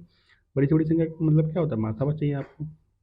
मासापा होता क्या है, मासापा होता है कि वह बड़ी से बड़ी संख्या जो दी गई संख्याओं यानी इन दोनों को पूरा पूरा विभाजित कर दे। तो बड़ी से बड़ी संख्या देख लेते हैं ऑप्शन में कौन सी है, 28। सबसे पहले हम 28 से चेक करते हैं कि 28 से दोनों संख्याएं आपकी कट रही है या नहीं कट रही है। तो 28 से जब इसमें भाग करते हैं तो ये भी कटती है और ये भी कटती है। ठीक है, जब 28 से भाग देने पर ही कट रही हैं दोनों संख्याएं तो 28 इसका क्या बन जाएगा, मासापा बन जाएगा। या फिर आपको मासापा निकालना आता है तो उस विधि से आप निकाल लीजिए, नहीं तो आप ऑप्शन से आता है उसको सॉल्व कर सकते हैं। ऑप्शन नंबर डी क्या है, राइट आंसर। नेक्स्ट देखिए, 3 अंक की संख्याएं A B C C A B B C A का योग किससे विभाज्य नहीं होगा, किससे विभाज्य नहीं होगा। तो देखिए या तो आप किसी 3 अंक किसी संख्या को मान लीजिए, नहीं तो आप दूसरा तरीका क्या होता है कि आप 100A प्लस 10B प्लस सी, इस तरीके से जो मानी जाती है संख्या उस तरीके से मान लीजिए। सबसे सिंपल तरीका होता है कि आप किसी भी संख्या को मान लीजिए, उस पर अप्लाई करके देख लेते हैं। सबसे बढ़िया संख्या क्या मानेंगे आप, 123, 1 2 3। इन तीनों का योग चाहिए तो 2 3 1 और 3 1 2, इन सबको जोड़ें कितना आएगा 6 6 6, यानी 666 आ गया। अब फिर तीनों का योग पूछा था। अब 666 किससे नहीं कट रहा है इनमें से, तो देखिए ए प्लस बी प्लस सी, इन तीनों संख्याओं का योग कितना है, इन तीनों संख्याओं का योग हो जाएगा 6। तो 6 से 666 कट ही रहा है तो ये तो होगा ही होगा। 37 से कट रहा है तो 37 से 666 को हम क्या ले सकते हैं, 666 को मिल सकते हैं 6 गुणा 111। ठीक है, और 111 37 से कटता है, ये इसका मतलब ये संख्या पूरी कट रही है 37 से। 3 से कट ही जाएगा, जब 6 से कटा 3 से भी कट जाएगा, बचा कौन सा 31। 31 से ये संख्या आपकी नहीं कटेगी। इसका राइट आंसर क्या बनेगा, ऑप्शन नंबर सी। नेक्स्ट देखिए, एम का मान ज्ञात कीजिए जबकि 4x प्लस के अंडर में X by 6 plus M square बट्टे 4 है, एक आदर्श वर्ग है। इसको सॉल्व करते हैं। अब देखिए चूंकि ये क्या है, एक आदर्श वर्ग है तो इसको हमें वर्ग में चेंज करना पड़ेगा। कैसे चेंज करेंगे, तो देखिए 4x को हम ले सकते हैं 2 अंडर में x का होल स्क्वायर। ठीक है, 2 अंडर में x का होल स्क्वायर प्लस इसको ले सकते हैं हम m बाई 2 का होल स्क्वायर, प्लस जो आपका ये है अंडर 6 को अलग लिख लीजिए। ठीक है, अंडर x बाई 6 को अलग लिख लीजिए। और आगे वाले स्टेप में क्या करेंगे, तो देखिए इसको ले सकते हैं 2 अंडर x का स्क्वायर प्लस m बाई 2 का होल स्क्वायर। देखिए यदि हम इसको पूरा वर्ग मानते हैं तो देखिए ए स्क्वायर प्लस बी स्क्वायर, आगे क्या बचे 2ab आना चाहिए ना, तभी तो पूर्ण वर्ग बनता है। ए प्लस बी का होल स्क्वायर क्या होता है, A square plus B square plus 2ab। तो यहाँ पे क्या आ जाएगा 2 इंटू ए की वैल्यू कितनी है 2√x और बी की वैल्यू कितनी है m/2। ठीक है, ये आपका क्या बन जाएगा, ये आपका बन जाएगा ए प्लस बी का होल स्क्वायर यानी 2√x प्लस m/2 का होल स्क्वायर बन जाएगा। ठीक है, लेकिन ये कब बनेगा, जब अंडर एक्स बाई सिक्स की जगह कितना आना चाहिए, ये वैल्यू आनी चाहिए। इसका मतलब ये हुआ कि ये जो वैल्यू है वो किसके बराबर होनी चाहिए, इसके बराबर होनी चाहिए। तो 2 × 2√x इंटू m/2 बराबर अंडर में x/6। सॉल्व करते हैं इसको, 2 से कटेगा 3 बार और अंडर एक्स से अंडर एक्स खत्म। तो m की वैल्यू यहाँ से कितनी मिल जाएगी, m बराबर हो जाएगा 2×2=4=12 1/12। m बराबर कितना जाएगा 1/12। Option number B. n के किस मान के लिए 2700n एक पूर्ण वर्ग है जहाँ n एक चारघातीय संख्या है। तो देखिए आपको 270n की जगह पे ऐसी एक वैल्यू रखनी है इनमें से कोई एक, जिससे कि पूर्ण वर्ग संख्या बन जाए। यदि हम एक रखते हैं 2701 किसी का भी वर्ग नहीं होता है। आपको वर्ग थोड़े बहुत आने चाहिए, नहीं तो फिर आप इस तरह के क्वेश्चन में भी आपको टाइम ज़्यादा लगेगा। और 2706 रखेंगे, 2706 किसी का वर्ग नहीं होता, 2704 वर्ग होता है। 2704 वर्ग होता है, किसका वर्ग होता है, ये होता है आपका बामन का वर्ग। ठीक है, बामन का वर्ग होता है। किस पे पूर्ण वर्ग संख्या बन रही है, तो 4 रखने पर पूर्ण वर्ग संख्या बन रही है। देखिए ये क्वेश्चन दे रखा है, ए की वैल्यू दे रखी है आपको, बी की वैल्यू दे रखी है, आपको ए प्लस बी पूछा है आपसे, तो आपको ए और बी की अलग वैल्यू निकालनी पड़ेगी पहले, फिर आपको दोनों को जोड़ देना है। निकालेंगे कैसे, देखिए इसमें क्या हुआ है कि सिंप्लीफिकेशन वाला चैप्टर क्वेश्चन है ये आपका, और इसमें बोर्ड मास का नियम लगता है। बोर्ड मास का नियम क्या लगता है, पहले मैं समझा देता हूँ, फिर आपको इसमें अप्लाई करके दिखाऊंगा। देखिए बोर्ड मास का नियम क्या कहता है, पहले देख लीजिए। बोर्ड मास का नियम कहता है बीच से ब्रैकेट, ब्रैकेट मतलब कोष्टक, और कोष्टक भी क्या प्रकार के होते हैं, 4 प्रकार के। सबसे पहले होता है रेखा कोष्टक, फिर होता है आपका छोटा कोष्टक, फिर मंझला कोष्टक, ठीक है, फिर होता है आपका बड़ा कोष्टक। यानी कि सबसे पहले हम ब्रैकेट को खोल सॉल्व करते हैं और इसी क्रम में सॉल्व किया जाता है, रेखा से मंझला की तरफ मतलब बड़े से तरफ इस तरीके से सॉल्व किया जाता है। और कोष्टक के अंदर की चीज़ों को किस नियम से सॉल्व करते हैं, तो सबसे पहले ब्रैकेट हो गया, ब्रैकेट के बाद में आता है ओ का मतलब ऑफ, ऑफ का मतलब क्या होता है, ऑफ का मतलब होता है का, यानी का वाले को सॉल्व किया जाता है, और का मतलब क्या होता है, गुणा होता है। डी का मतलब भाग होता है, ये मल्टीप्लाई, ये जोड़, और ये आपका सब्ट्रैक्ट। यानी इस क्रम में सवाल को सॉल्व किया जाता है। सबसे ब्रैकेट सॉल्व करिए, ब्रैकेट के बाद का वाले को सॉल्व किए, फिर आपका डिवाइड, फिर गुणा, फिर प्लस और फिर माइनस। देखिए ये भी गुणा है और ये भी गुणा है, इन दोनों में पहले कौन सा गुणा सॉल्व होगा, तो ये वाला गुणा सॉल्व होगा। ठीक है, यहाँ से बच्चे क्या गलती करते हैं कि जब का मतलब गुणा होता है और मल्टीप्लाई का मतलब भी गुणा ही होता है, तो पहले इसको सॉल्व कर देते हैं, इसको बाद में सॉल्व करते हैं। ठीक है, चलिए इसी ने हमको अप्लाई करते हैं सवाल में। सवाल ऊपर दे रखा है, देखिए क्या सॉल्व करेंगे इसको।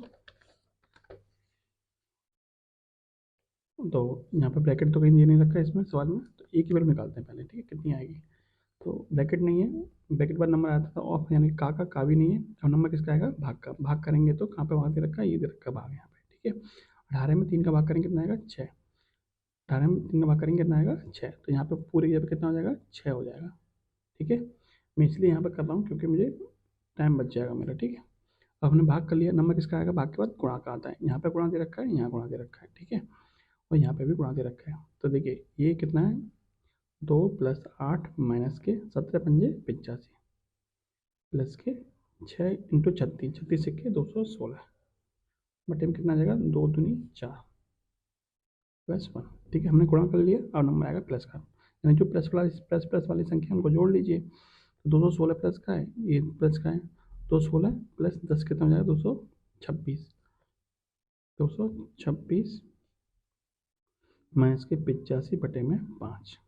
ठीक है, अब घटाव कर देते हैं, घटाइए कितना बचेगा, तो यहाँ बचेगा आपका 1 और यहाँ बचेगा आपका 14। ठीक है, 141 यानी 141/5। ए की वैल्यू कितनी आ गई, 141/5। ठीक है, अब बी की वैल्यू निकालेंगे इस तरीके से। अब देखिए बी की वैल्यू कैसे निकालेंगे, तो वही नियम लगाना है आपको।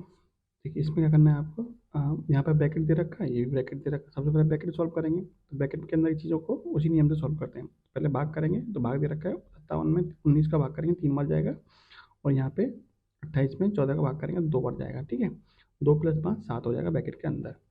देख कुल मिला पर कितना बचेगा, तो 78 में 39 का भाग करेंगे 2 यहाँ से मिल जाएगा, और 57 में 19 का भाग करेंगे तो 3 यहाँ से मिल जाएगा। इसके बाद क्या दे रखा है आपको, गुणा दे रखा है, गुणा 2 माइनस यहाँ से ब्रैकेट के अंदर कितना बचा, 28 में 14 का भाग किया हमने, 2 बचा, और 2 और 5 7, यानी कि 5 गुणा 7। ठीक है, क्योंकि यहाँ पे कोई साइन नहीं होता तो वहाँ पे क्या होता है, ब्रैकेट के बाद गुणा होता है। बटे में कितना आ जाएगा, 5 आ जाएगा।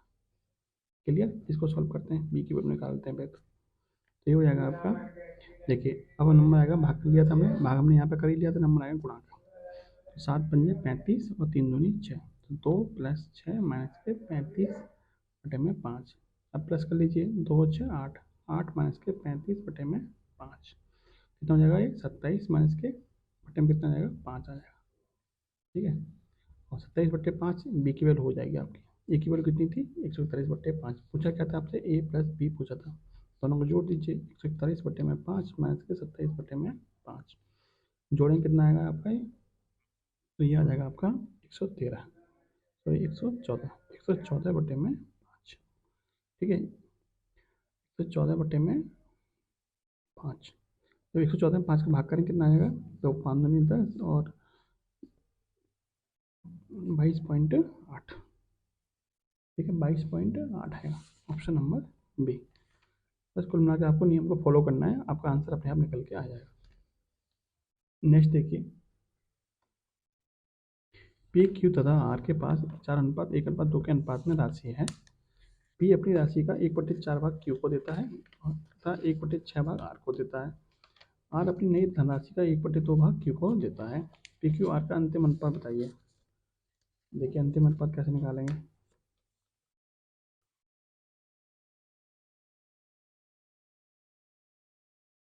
देखिए पी क्यू और आर, इनके पास राशि किस अनुपात में थी, 4:1 के अनुपात 2 के अनुपात में थी, तो इसको हम 4x मान लेते हैं, इसको 1x मान लेते हैं, इसको 2x मान लेते हैं। ठीक है, अब देखिए पी अपनी राशि का 1/4 भाग किसको देता है, क्यू को देता है। तो पी की राशि कितनी थी, 4x थी, 4x का 1/4 यानी कि x हो जाएगा, 4x का 1/4 कितना हो जाएगा, x ही हो जाएगा, यानी पी ने x को क्यू को कितना दे दिया, x और दे दिया। ठीक है, पी अपनी राशि का 1/4 भाग क्यू को दे देता है और 1/6 भाग आर को दे देता है। तो 4x का 1/6 कितना होगा, ये हो जाएगा 2 से 2 बार 2 से 3 बार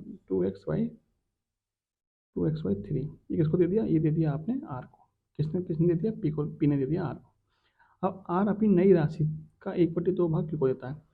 आर के पास नई राशि कितनी हो जाएगी, आर के पास नई राशि हो जाएगी आपकी 2 + 2x/3। इन दोनों को जोड़ेंगे कितना आएगा, तो 3 दूनी 6 और 2 8, देखिए 8x/3। ये आ गई आर के पास नई राशि। इसका कितना भाग देता है, 1/2 भाग, तो इसमें 1/2 से गुणा कर दीजिए, कितना जाएगा 4, यानी कि 4/3x, 4/3x। इतना भाग किसको दे देता है, इतना भाग दे देता है क्यू को, तो 4/3x भाग दे देता है क्यू को। ठीक है, अब पूछा कि तीनों के पास में अंतिम अनुपात क्या बचा। अब देखिए पी के पास शुरू में 4x थे, 4x में से 1x दे दिया किसको, क्यू को दे दिया, और कितने दे दिया, और इसने दिया था आपका 1/6 भाग, यानी कि 2/3x, 2/3x, 2/3x इसको दे दिया था। ठीक है, यानी अब पी के पास बचा इतना माल, घटा के निकाल लेंगे। क्यू के पास कितना बचा, इतना बचा, और आर के पास कितना बचा, आर ने अपनी राशि का जो 1/2 भाग था वो तो किसको दे दिया था, क्यू को दे दिया था। इसका मतलब इसका 1/2 भाग बचा, इसका 1/2 भाग कितना होगा, 4/3x ही होगा। अब इसको सॉल्व कर लीजिए, तो 4x में से 1x बचाएंगे 3x जाएगा, और 3x में से घटाएंगे तो 3x माइनस के 2/3x। ये तो पी के पास बचा, इसके पास कितना बचा, 2x, और 2x प्लस के 4/3x। इसके पास कितना बचा, टोटल था 8/3x था इसके पास, इसमें से 1/2 चला गया, इसके पास बचा कितना, 4/3x। इसको सॉल्व करिए, 3 दिया 9 माइनस 2 यानी कि 7/3x, और 3 दूनी 4 4 10, 10/3x इसके पास बचा, 4/3x इसके पास बचा। x से x खत्म, अनुपात निकालना हमें, तो 3 से 3 भी खत्म, कितना बचा, 7:10:4, 7:10:4। ऑप्शन नंबर ए आपका क्या है, राइट आंसर। नेक्स्ट देखिए, पी और क्यू का वर्तमान आयु का अनुपात 3:5 है। 7 वर्ष बाद क्यू की आयु 42 वर्ष हो जाएगी। 8 वर्ष बाद पी की आयु कितनी होगी। देखिए पी और क्यू की वर्तमान क्रम कितना है 3:5। पी की कितनी मान सकते हैं हम 3x मान लेते हैं और इसकी हो जाएगी आपकी 5x। ठीक है। अब क्योंकि 5x वर्तमान में है तो 7 वर्ष के बाद में कितनी हो जाएगी 7 वर्ष बाद हो जाएगी क्योंकि आएगी 5x प्लस के 7 जो किसके बराबर दे रखी है इसने 42 के बराबर। यहाँ से हम 5x की वैल्यू निकाल सकते हैं 42 में 7 घटाएंगे 35 आ जाएगा और x बराबर कितना जाएगा 35/7 5 यानी कि 7 वर्ष। x की वैल्यू 7 है तो 5x की वैल्यू कितनी हो जाएगी 35। कहने का मतलब ये हुआ कि q की जो वर्तमान आयु कितनी है 35 है और 3x की वैल्यू 7 है तो 3x की वैल्यू कितनी हो जाएगी 21। और पी की जो वर्तमान आयु वो कितनी है 21 वर्ष है। पूछा क्या है 8 वर्ष के बाद में पी की आयु कितनी है तो पी की वर्तमान आयु 21 है तो 8 वर्ष बाद कितनी हो जाएगी 29 साल हो जाएगा। 21 + 8 यानी कि 29 वर्ष। नेक्स्ट देखिए एक छात्र को पास होने के लिए कुल अंक का 33% प्राप्त करना होता है उसे 125 अंक मिले। 33% अंक लाने हैं पास होने के लिए उसे 125 अंक मिले। आगे देखिए और वह 40 अंकों से फेल हो गया। ठीक है यानी उसे 125 अंक मिले और 40 अंकों से क्या हो गया फेल हो गया। इसका मतलब उसे 40 अंक उसके और आ जाते तो पास हो जाता। यानी कुल मिलाकर उसे कितने अंक लाने थे 165 अंक 165 अंक लाने थे उसे। कितने अंक लाने थे 165 अंक लाने थे पास होने के लिए।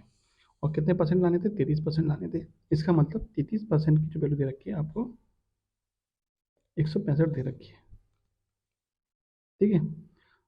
पूछा क्या अधिकतम अंक कितने होते हैं 100% होते हैं तो 100% की वैल्यू कितनी होगी इसका कितना गुना है 33 से कटेगा ये 5 बार यानी इसका 5 गुना है तो इसका कितना हो जाएगा 500 हो जाएगा। 100% की वैल्यू कितनी हो जाएगी 500 हो जाएगी। 33% की वैल्यू 165 है 1% की वैल्यू कितनी जाएगी 5 आ जाएगी 100% की वैल्यू कितनी जाएगी 500 हो जाएगी। Option number C. ठीक है। नेक्स्ट देखिए एक कक्षा में 30 छात्राएं हैं जिनमें से 30% छात्रावास में रहती हैं। यानी कि 30 छात्राओं में से भी 30% कक्षा में रहती हैं छात्रावास में रहती हैं। पूरी कक्षा में छात्रावास में रहने वाली छात्राओं की प्रतिशत बताइए। देखिए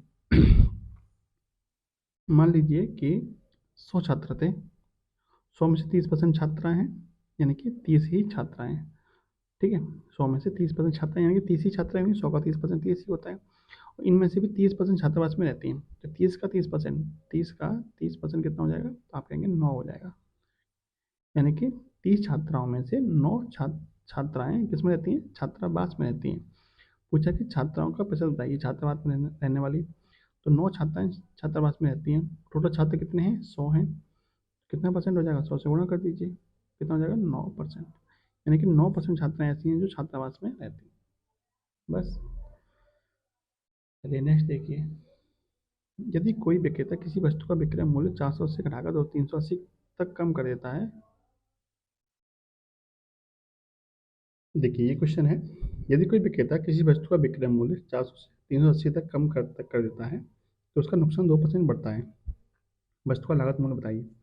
देखिए लागत मूल्य अपने आप में क्या होता है 100% माना जाता है। अब 2% का नुकसान क्यों हो रहा है क्योंकि मूल्य में कितनी गिरावट हो रही है 400 से 380 तक यानी कि 20 की गिरावट हो रही है। तो 2% जो होगा वो बराबर किसका होगा 20 के बराबर होगा। यहाँ से 1% निकाल सकते हैं कितना हो जाएगा 2 से भाग कर दीजिए कितना हो जाएगा 10 रुपये के बराबर। पूछा क्या लागत मूल्य पूछा है तो 100% की वैल्यू कितनी हो जाएगी 1 की 10 है 100 की कितनी हो जाएगी 1000। तो उस वस्तु का लागत मूल्य कितना हो जाएगा 1000 रुपये हो जाएगा। Option number A. 3 पाइप हैं ABC 6 घंटे में एक टैंक को भर सकते हैं। 2 घंटे एक साथ काम करने के बाद में सी बंद हो गया और ए और बी शेष हिस्से को 7 घंटे में भर सकते हैं। टैंक को भरने के लिए सी द्वारा अकेला कितने समय लिया जाएगा। देखिए तीनों मिलकर कितने घंटे में भरते हैं तो तीनों भरते हैं आपके 6 घंटे में। तो टोटल काम भी हमने कितना मान लिया टोटल टैंक की क्षमता मान ली हमने कितनी है 6 यूनिट है। तो जब तीनों मिलकर 6 घंटे में 6 यूनिट भर रहे हैं तो 1 घंटे में कितना भर रहे होंगे 1 घंटे भर रहे होंगे 1 यूनिट 6/6 यानी कि 1 यूनिट काम वो 1 घंटे में कर रहे होंगे। और तीनों ने कितना काम किया 2 घंटे तो एक साथ काम किया है। इन्होंने 2 घंटे में कितना भर दिया होगा 2 घंटे में भर दिया होगा 1 घंटे में एक भरा है तो 2 घंटे में 2 यूनिट भर दिया होगा। कितना टाइम भरने के लिए और रह गया तो 6 में से 2 भर गया कितना बचा 4 बचा। इस 4 यूनिट को किसने भरा है तो सी बंद कर दिया है 2 घंटे के बाद में सी बंद कर दिया बचे कौन ए और बी बचे। तो ए और बी शेष हिस्से को 7 घंटे में भर सकते हैं। यानी कि ए प्लस बी ने 7 घंटे में कितना भर दिया 4 यूनिट को भर दिया। तो 1 घंटे में उन्होंने कितना भरा हुआ 4/7 यूनिट। और 1 घंटे में भरने वाली चीज़ ही तो इनकी क्षमता मानी जाती है। यानी कि ए और बी 1 घंटे में कितना भरते हैं 4/7 यूनिट। और तीनों 1 घंटे में कितना बढ़ते हैं? 1 यूनिट। इसका मतलब सी अकेला 1 घंटे में कितना बढ़ता होगा? सी अकेला बढ़ता होगा 1 - के 4/7, यानी कि 3/7 यूनिट। यानी सी का 1 घंटे का काम मिल गया आपको 3/7 यूनिट। तो सी पूरे को भरने में कितना समय देगा? सी का ही आपसे पूछा है। तो सी पूरे को भरने में कितना समय देगा? तो सी सी जो है वो 1 घंटे में बढ़ता है 3/7 यूनिट। तो पूरे काम को भरने में कितना समय लगेगा? तो 6, टोटल काम कितना था? 6 था। 1 घंटे में कितना बढ़ता है? 3/7। सॉल्व कर लीजिए। तो 6 × 7/3, क्योंकि उल्टा करके गुणा कर सकते हैं नीचे से। 7×2=14, यानी कि सी को पूरी टंकी को भरने में कितना समय लगेगा? 14 घंटे का समय लग जाएगा। Option number C. यदि सी यदि 7 आदमी 8 दिन में 7 घंटे प्रतिदिन कार्य करते हैं तो 17,640 रुपये कमाते हैं, तब 9 आदमी 10 दिन में 8 घंटे प्रतिदिन कार्य करने पर कितना धन कमाएंगे? तो देखिए, आप एक फॉर्मूला नोट करिए इसके लिए। M1 D1 H1/W1 बराबर M2 D2 H2/W2। ठीक है। M1 क्या है? पहली कंडीशन में आदमी। D1 क्या है? पहली कंडीशन में दिन। और H1 क्या है? पहली कंडीशन में घंटे। और W1 क्या है? वेजेस कर लीजिए, यानी पहले के दिन में कितनी मजदूरी मिलती है, तो इतनी। बस इसमें फॉर्मूले में रख दीजिए। देखिए, 7 × 8 × 7 बट्टे में 17,640। तब 9 आदमी यानी 9 दिन दे रखे हैं आपको, 10 घंटे दे रखे हैं 8। W2 आपसे पूछा है। सॉल्व करते हैं इसे। तो देखिए, 8 से 8 खत्म। ठीक है। और देखिए, 7 से कटेगा ये आपका 7×2=14, 7×5=35, 7×2=14। 7 से कटेगा आपका 7×3=21, 7×6=42। ठीक है। W2 बराबर हो जाएगा आपका 360 × 9 × 10। गुणा कर लेते हैं। 9×4 = 54 और 9×3=27, 27 और 5 = 32, 32,400। कितनी मजदूरी मिल जाएगी उनकी? 32,400 मजदूरी मिल जाएगी। Option number D. नेक्स्ट देखिए, एक राशि 25% प्रतिवर्ष की दर से साधारण ब्याज पर 6 वर्षों में 16,600 हो जाती है। सॉरी, 16,000 रुपये हो जाती है। 6 वर्षों के लिए कुल ब्याज कितनी है? आपसे ब्याज पूछा है। देखिए, दर कितनी है? दर है आपकी 25% की। दर का मतलब क्या होता है? दर आपकी कितनी है? 25% है। इसका मतलब क्या है? 25% का मतलब होता है 1/4। इस 1/4 का मतलब क्या है? यदि आपके पास 4 रुपये मूलधन है तो आपको 1 रुपये ब्याज मिलेगी। कितने साल के लिए? 1 साल के लिए ब्याज मिलेगी। यानी कि 1 साल के बाद में आपका 4 रुपये कितना हो जाएगा? 5 रुपये हो जाएगा। 1 रुपये की वृद्धि हो जाएगी। यही मतलब हुआ इसका। यानी 1 साल में कितनी की वृद्धि हो रही है? 1 रुपये की वृद्धि हो रही है। तो समय कितना दे रखा है? 6 साल का। तो 6 साल में कितनी वृद्धि होगी? तो आप कहेंगे 6 साल में 6 रुपये की वृद्धि हो जाएगी, क्योंकि साधारण वर्ष है, साधारण ब्याज है, तो हर साल समान वृद्धि होती है। तो 1 साल में 1 रुपये की वृद्धि हो रही है, तो 6 वर्ष में कितनी वृद्धि हो जाएगी? 6 की वृद्धि हो जाएगी। तो जो रुपये पहले 4 था, जो कि 1 साल के बाद में 5 रुपये हो रहा था, तो 6 साल के बाद में कितना हो जाएगा ये? 6 साल के बाद में 4 में 6 की वृद्धि हो जाएगी, कितना हो जाएगा? 10 हो जाएगा। कितना हो जाएगा? 10 हो जाएगा। क्लियर? यानी कि 4 रुपये 6 साल के बाद में कितना हो जाएगा? 10 रुपये हो जाएगा। कितनी की वृद्धि हो गई है? 6 रुपये की वृद्धि हो गई। आपसे ये पूछा है कि कितना ब्याज मिला, तो ब्याज कितना मिला? 6 यूनिट ब्याज मिला। अब आपका कितना हो गया? 10 यूनिट। 10 यूनिट आपका धन हो चुका है, लेकिन एक्चुअल में कितना हो गया है? 16,000। तो 10 यूनिट की वैल्यू कितनी है? 10 यूनिट की वैल्यू है आपकी 16,000। तो यहाँ से 1 यूनिट की वैल्यू कितनी मिल जाएगी? 1600। तो 6 यूनिट की आपसे पूछिए। 6 यूनिट की क्यों? क्योंकि ब्याज कितना मिला है? 6 यूनिट मिल रहा है। 6 की वैल्यू कितनी हो जाएगी? 16 × 6, यानी कि 9600। ठीक है। Option number B. इस तरीके से आप आराम से कर सकते हो बिना फॉर्मूले को लगाए। नेक्स्ट देखिए, एक राशि पर चक्रवृद्धि ब्याज व साधारण ब्याज का अंतर 10% है। मासिक ब्याज दर पर 2 साल के लिए 42 रुपये है। राशि याद कीजिए। देखिए, जब दर 10% हो तो आपको या तो पता होना चाहिए कि 10% के लिए 1 साल का ब्याज 10% है, तो साधारण ब्याज की कंडीशन में कुल ब्याज कितना हो जाएगा? 10 + 10 20% का हो जाएगा। और चक्रवृद्धि ब्याज की कंडीशन में कुल ब्याज कितना हो जाएगा? 10 + 10 गुणा 10/100, यानी कुल मिला के 20+1 यानी कि 21% हो जाएगा। ठीक है। 2 साल की कंडीशन में साधारण ब्याज 20% मिलेगी और चक्रवृद्धि ब्याज मिलेगी 21%। कितना अधिक मिल रहा है चक्रवृद्धि ब्याज? आप कहेंगे 21 - 20, यानी कि 1% ब्याज हमें एक्स्ट्रा मिलेगा 2 साल के लिए। ठीक है। कब? जब दर कितनी हो? 10% हो। तो 1% ब्याज में एक्स्ट्रा मिलेगा, उसकी वजह से हमें कितने का फायदा हो रहा है? 42 रुपये का फायदा हो रहा है। तो 1% की वैल्यू कितनी है? 1% की वैल्यू है आपकी 42 रुपये। पूछा क्या है? राशि। तो 100% राशि मानी जाती है, तो 100% की वैल्यू कितनी हो जाएगी? 4200 रुपये। Option number D. दो रेलगाड़ियाँ एक ही दिशा में कम से 48 किलोमीटर प्रति घंटा और 30 किलोमीटर प्रति घंटा की गति से चल रही हैं। तेज रेलगाड़ी धीमी रेलगाड़ी में बैठे व्यक्ति को 15 सेकंड में पार करती है। तो सबसे तेज रेलगाड़ी की लंबाई बताइए। देखिए, मान लीजिए आपकी तेज रेलगाड़ी जा रही है और ये आपकी धीमी रेलगाड़ी जा रही है। इसमें मान लीजिए कोई व्यक्ति बैठा होगा, तो जब ये रेलगाड़ी इस व्यक्ति को पार करेगी तो इसको, ये जो तेज गति वाली, इसको लिखते हैं तेज वाली, इसको लिखते हैं धीमी वाली। ठीक है। जब तेज गति वाली रेलगाड़ी इस व्यक्ति को पार करेगी तो इसे कितनी दूरी तय करनी पड़ेगी? इतनी इसकी लंबाई होगी। यानी कि तेज गति वाली गाड़ी को धीमी गति वाली गाड़ी में बैठे व्यक्ति को पार करने के लिए अपनी लंबाई के बराबर दूरी तय करनी पड़ेगी। यानी कि दूरी कितनी हो जाएगी? जितनी की इसकी लंबाई होगी। इसको मान लेते हैं कैपिटल है, इसको मान लेते हैं स्मॉल है। यानी कि कैपिटल एल के बराबर दूरी इसको चलनी पड़ेगी। किस चाल से पार करेगा? तो जब एक ही दिशा में दोनों रेलगाड़ी चल रही हैं तो सापेक्षिक चलेंगे, क्या बनेगी? तो दोनों चालों का अंतर, दोनों चालों का अंतर कितना हो जाएगा? 48 माइनस के 30, यानी कि 18 किलोमीटर प्रति घंटा। ठीक है। पूछा क्या? सबसे तेज रेलगाड़ी की लंबाई पूछी है। अच्छा, हमें और क्या दे रखा है? समय दे रखा है। समय दे रखा है हमको 15 सेकेंड। बस फॉर्मूला आपने पता ही है। फॉर्मूला क्या होता है? फॉर्मूला होता है दूरी बराबर चाल गुणा समय। चाल कितनी दे रखी है? चाल दे रखी है 18 किलोमीटर प्रति घंटा। चूंकि ये किलोमीटर प्रति घंटा में, समय सेकंड में है, तो इसको हम मीटर पर सेकंड में चेंज कर लेंगे 5/18 से गुणा करके। समय कितना है? 15 सेकेंड। सॉल्व करिए। 18 खत्म, 15 75, किसमें आ जाएगा? मीटर में। यानी कि जो दूसरी लंबाई, जो कि तेज गति वाली ट्रेन है, उसकी लंबाई कितनी हो जाएगी? 75 मीटर उसकी लंबाई हो जाएगी। क्लियर? नेक्स्ट देखिए। अजय स्थिर पानी में 52.5 किलोमीटर प्रति घंटे की गति से जाता है, नाव चलाता है। यदि नदी 17 किलोमीटर प्रति घंटे की गति से बहती है तो उसे एक स्थान पर नाव लेकर जाकर वापस आने के लिए 90 मिनट लगते हैं। तो आपसे पूछा कि वो शुरुआती बिंदु से कितनी दूर है। देखिए, आपसे वो ये बोला है कि मान लीजिए कोई ये दो दो स्थानों के बीच की दूरी मान लेते हैं, इसको एक्स मान लेते हैं। ठीक है।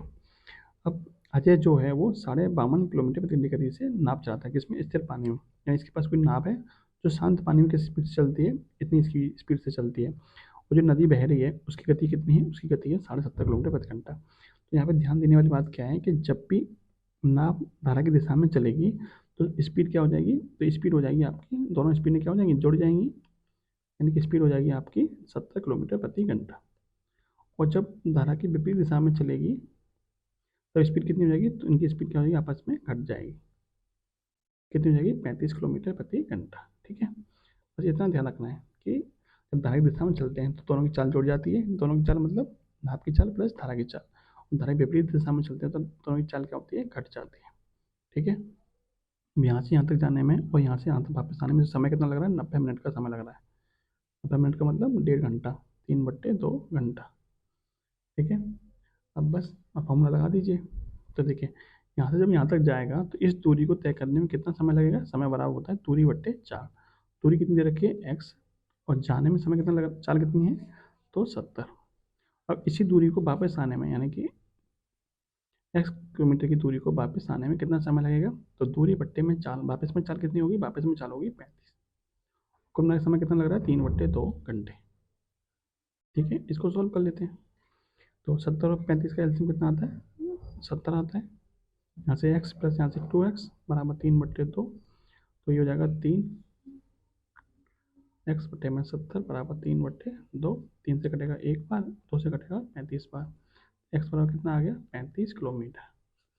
यानी कि दोनों स्थानों के बीच की दूरी है वो कितनी है? 35 किलोमीटर की दूरी है। ऑप्शन नंबर बी आपका क्या है? Right answer. नेक्स्ट देखिए, एक ऑनलाइन परीक्षा में उपस्थित होने वाले 10 उम्मीदवारों के बुद्धिलब्धि परीक्षण यानी कि रीजनिंग में स्कोर्स नीचे दिए गए। ये स्कोर्स दिए गए। पूछा कि बहुलक बताइए। बहुलक क्या होता है? जो संख्या सबसे ज़्यादा बार रिपीट होती है वही बहुलक होती है। इसमें सबसे ज़्यादा बार रिपीट कौन हो रहा है? चेक कर लेते हैं कौन सा रिपीट हो रहा है। इसमें 6 सबसे ज़्यादा बार रिपीट हो रहा है। ठीक है। कितनी बार? 3 बार। और कोई 3 बार रिपीट नहीं हो रहा है, तो 6 ही क्या हो जाएगा? इसका बहुलक हो जाएगा। क्लियर? चलिए नेक्स्ट देखिए। उस ढक्कन वाले बेलनाकार पात्र कुल पृष्ठीय क्षेत्रफल ज्ञात करें जिसका आधार व्यास के सेंटीमीटर और ऊंचाई के/2 सेंटीमीटर है। देखिए, ये मान लीजिए बेलन है, इसका ढक्कन लगेगा दोनों तरफ, ठीक है। आपको इसका कुल पृष्ठीय क्षेत्रफल चाहिए, तो बेलन का कुल पृष्ठीय क्षेत्रफल एंड टोटल सरफेस एरिया का फॉर्मूला क्या होता है 2πr/h+r, ये फॉर्मूला होता है। h क्या है ऊंचाई, r क्या है त्रिज्या। अब इसमें ऊंचाई दे रखी है आपको, यानी h की वैल्यू दे रखी है आपको k/2 और r की वैल्यू कितनी दे रखी है, r की वैल्यू, आधार का व्यास दे रखा है k, तो आधार त्रिज्या कितनी हो जाएगी, व्यास की आधी, यानी कि k/2 ही क्या हो जाएगी, इसकी त्रिज्या हो जाएगी। बस फॉर्मूला रख दीजिए। तो टोटल सरफेस एरिया बराबर 2πr/h+r, तो 2πr, r की वैल्यू कितनी है k/2, h की वैल्यू कितनी है k/2, r की वैल्यू k/2 है। तो सॉल्व कर लीजिए, 2 से 2 खत्म हो जाएगा, ठीक है। पाई बचेगा, यहाँ पे आपका k बच जाएगा, k/2 प्लस k/2 कितना होता है, k ही होता है। कितना हो जाएगा ये, πk², πk²। Option number D आपका क्या है, राइट आंसर। नेक्स्ट देखते हैं, पी और क्यू द्विघात समीकरण x² माइनस के a माइनस के 2x माइनस के a माइनस के 1 बराबर 0 के मूल हैं, तो p² प्लस q² का न्यूनतम मान बताइए। लेकिन न्यूनतम मान देखते हैं इसका। देखिए, आपको समीकरण दे रखा है x² माइनस के a माइनस के 2 इंटू में x माइनस के a माइनस के 1 बराबर 0, ठीक है। मान लीजिए इसके, एक सेकेंड, देखिए इसको और कैसे ले सकते हैं आप, इसको x² माइनस के a माइनस के 2 x माइनस कॉमन ले लीजिए a+1 बराबर 0, ठीक है। अब p और q क्या दे रखे हैं, इसके मूल दे रखे हैं, तो आपको पता है कि मूलों का योगफल क्या होता है, p प्लस क्यू बराबर होता है, p प्लस क्यू बराबर माइनस के b/a। p क्या है यहाँ पे, a माइनस के 2, तो ये हो जाएगा आपका a माइनस के 2। ये आपने पढ़ा होगा ना कि ax² प्लस bx प्लस के c बराबर 0। ये समीकरण से इसकी तुलना करेंगे तो हम b की वैल्यू क्या आ जाएगी, a माइनस के 2 आ जाएगी। तो मूलों का योगफल क्या होता है, मूलों का योगफल का फॉर्मूला होता है माइनस के b/a। तो b की वैल्यू क्या है, कितनी यहाँ से, a माइनस के 2 है, a की वैल्यू कितनी यहाँ से 1 है, तो माइनस के b/a कितना हो जाएगा, a माइनस के 2। ऐसे ही मूलों का गुणनफल का फॉर्मूला क्या होता है, c/a। यहाँ पे c की वैल्यू कितनी है, माइनस के a+1, माइनस के a+1, ठीक है। और a की वैल्यू तो 1 है, तो इतना ही रहेगा। तो आपको p प्लस क्यू की वैल्यू मिल गई a माइनस के 2 और p इंटू क्यू की वैल्यू मिल गई आपकी माइनस के a+1। हमें चाहिए किसकी वैल्यू, p² प्लस q² चाहिए। तो देखिए p प्लस क्यू का होल स्क्वायर बराबर क्या होता है, p² प्लस के q² माइनस प्लस के 2pq, ठीक है। p प्लस क्यू की वैल्यू हमें पता है कितनी दे रखी है, a माइनस के 2, ये हो जाएगा a माइनस के 2 का होल स्क्वायर, और p² प्लस q² हमें चाहिए, और प्लस के 2pq की वैल्यू कितनी है, माइनस के a+1, ठीक है। इसको सॉल्व करते हैं आप। तो a माइनस बी का होल स्क्वायर खोल दीजिए, तो ये हो जाएगा a² प्लस के b² यानी कि 4 माइनस के 4a। यहाँ से आपको कितना मिल जाएगा, अच्छा 2 का गुणा इस माइनस में करेंगे तो माइनस का 2 हो जाएगा, और इधर आएगा तो ये प्लस का हो जाएगा। तो यहाँ पे लिख दीजिए प्लस का 2a+1, ये बराबर हो जाएगा p² प्लस के q² के, ठीक है। इसको सॉल्व करते हैं, तो ये हो जाएगा आपका a² माइनस का 4a प्लस के 4 प्लस का 2a प्लस के 2 बराबर p² प्लस के q²। देखिए 2a प्लस का है, ये माइनस का है, तो कितना बचेगा यहाँ पे, a² माइनस के 2a बचेगा, 2 2 2 4 6 बराबर p² प्लस के q²। ये वैल्यू आपकी आ गई p² प्लस के q²। आपसे पूछा कि न्यूनतम मान चाहिए आपका p² प्लस q² का, तो p² प्लस q² का न्यूनतम मान चाहिए के लिए आपको a की वैल्यू कितनी रखनी पड़ेगी, 1 रखनी पड़ेगी। 0 आप नहीं रख सकते, 0 रखेंगे तो आपका फिर ये सब भी 0 हो जाएगा, ऊपर वाला भी। कितना रखेंगे आप, 1 रखेंगे, तो यहाँ से हो जाएगा 1, यहाँ से हो जाएगा 2, यहाँ से हो जाएगा आपका 6 बराबर p² प्लस के q²। तो हो जाएगा आपका 6 और 1 7 में से 2 गए तो 5, p² प्लस q² कितना आ जाएगा, 5 आ जाएगा आपका, ठीक है। Option number D. चलिए नेक्स्ट देखिए, देखिए ये जो आपका क्वेश्चन दे रखा है इसका सॉल्यूशन आपका गलत दे रखा है, ठीक है। ये क्वेश्चन को मैंने सॉल्व करने की कोशिश की थी, ये सही आंसर इसका नहीं निकल रहा था। यदि आप लोग इसको कर पा रहे हैं क्वेश्चन का आंसर आप कमेंट बॉक्स में बताइएगा। ठीक है, चलिए नेक्स्ट देखिए। एक चिड़ियाघर में खरगोश और कबूतर हैं। यदि उनके सिरों की गिनती की जाती है तो कुल 200 हैं, और पैरों की गिनती की जाती है तो कितने हैं? 580 हैं।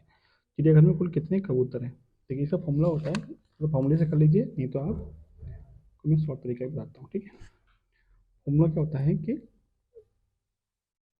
4 पैर वाले जानवर की संख्या, 4 पैर वाला जानवरों की संख्या, फॉर्मूला क्या होता है?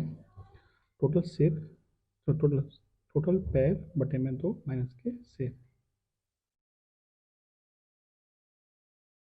तो देखिए पैर कितने हैं? 580 बटे में 2 माइनस के 200, कितना हो जाएगा? 290 माइनस के 200 यानी कि 90। 90 क्या आ जाएंगे आपके? 4 पैर वाला जानवर, जो कि क्या दे रखा है आपको? खरगोश। तो खरगोश की संख्या आ गई आपकी 90।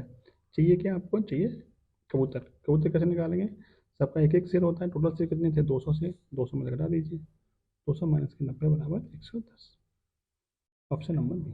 ठीक है, अच्छा डायरेक्ट कैसे निकालते हैं? तो इसी फॉर्मूले को आप डायरेक्ट निकाल सकते हैं। कैसे? तो जो सिर दे रखा है सिर का, सॉरी जो पैर दे रखे हैं पैरों का आधा कर दीजिए, सिर घटा दीजिए। सिर घटाने पे क्या आएगा आपका? 4 पैर वाला जानवर की संख्या मिल जाएगी।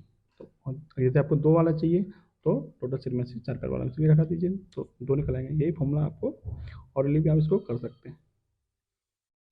नेक्स्ट देखिए, यदि x तथा y धनात्मक पूर्णांक हैं जो समीकरण X square minus Y square बराबर 11 है को संतुष्ट करते हैं, तो X square plus Y square का मान बताइए। ठीक है, X square plus Y square का मान बताइए। देखिए आपको दे रखा है एक्स स्क्वायर माइनस के वाई स्क्वायर बराबर 11।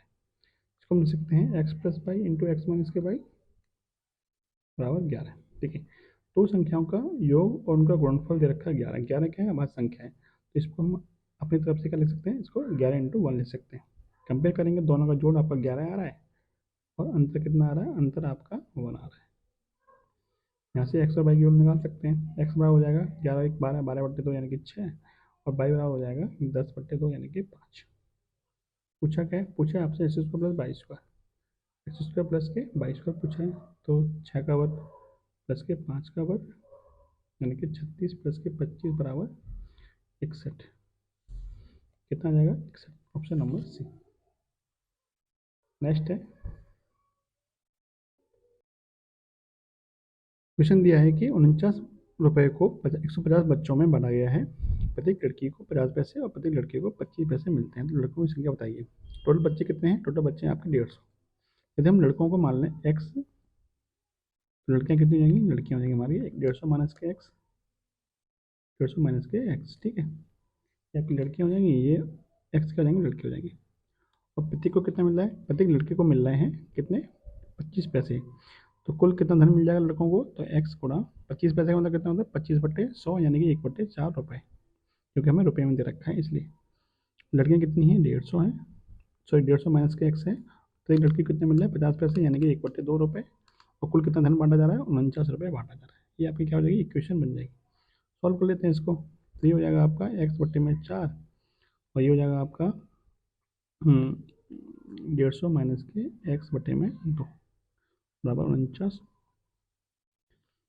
एलसीएम इसका 4 आ जाएगा, तो यहाँ से आपको एक्स मिल जाएगा, यहाँ से 2 का गुणा करेंगे तो 2, 300 माइनस के 2x बटे में 4 बराबर 49।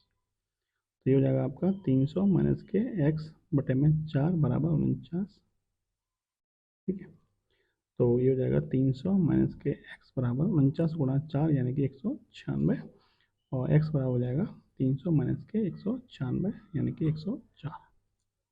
x क्या माना था हमने? लड़के माना था, तो कुल लड़के कितने हैं? 104 है। Option number B. नेक्स्ट देखिए, यदि पी क्यू बराबर पी एस है, चित्र में जानकारी का उपयोग करते हुए बी के मूल्य को डिग्री में बताइए। चित्र दिखाता हूँ मैं आपको। देखिए ये आपका चित्र दिखाया गया है, आपको बोला कि पी क्यू जो बराबर है वो किसके? पी एस के बराबर है। पी क्यू पी एस के बराबर है, बीटा का मान आपको बताना है। तो देखिए आपको पता है कि समान भुजाओं के सामने कोण क्या होता है? समान होता है। ये 2 अल्फा है, तो ये भी आपका क्या होगा? 2 अल्फा ही होगा। ठीक है, अब ये वाला कोण आपको 90 अंश का दे रखा है, यानी समकोण दे रखा है। तो इस त्रिभुज में पी क्यू आर के तीनों कोणों का जो कितना होता है? 180 अंश होता है, जिसमें से ये कोण कितने का है? 90 अंश का है। तो इन दोनों कोणों का मान कितना होगा? तो इन दोनों कोणों का मान होगा 2 अल्फा प्लस अल्फा यानी कि 3 अल्फा। 3 अल्फा बराबर 180 में से 90 घटा दें, कितना बचेगा? 90 बचेगा। तो अल्फा की वैल्यू कितनी जाएगी? 30 डिग्री।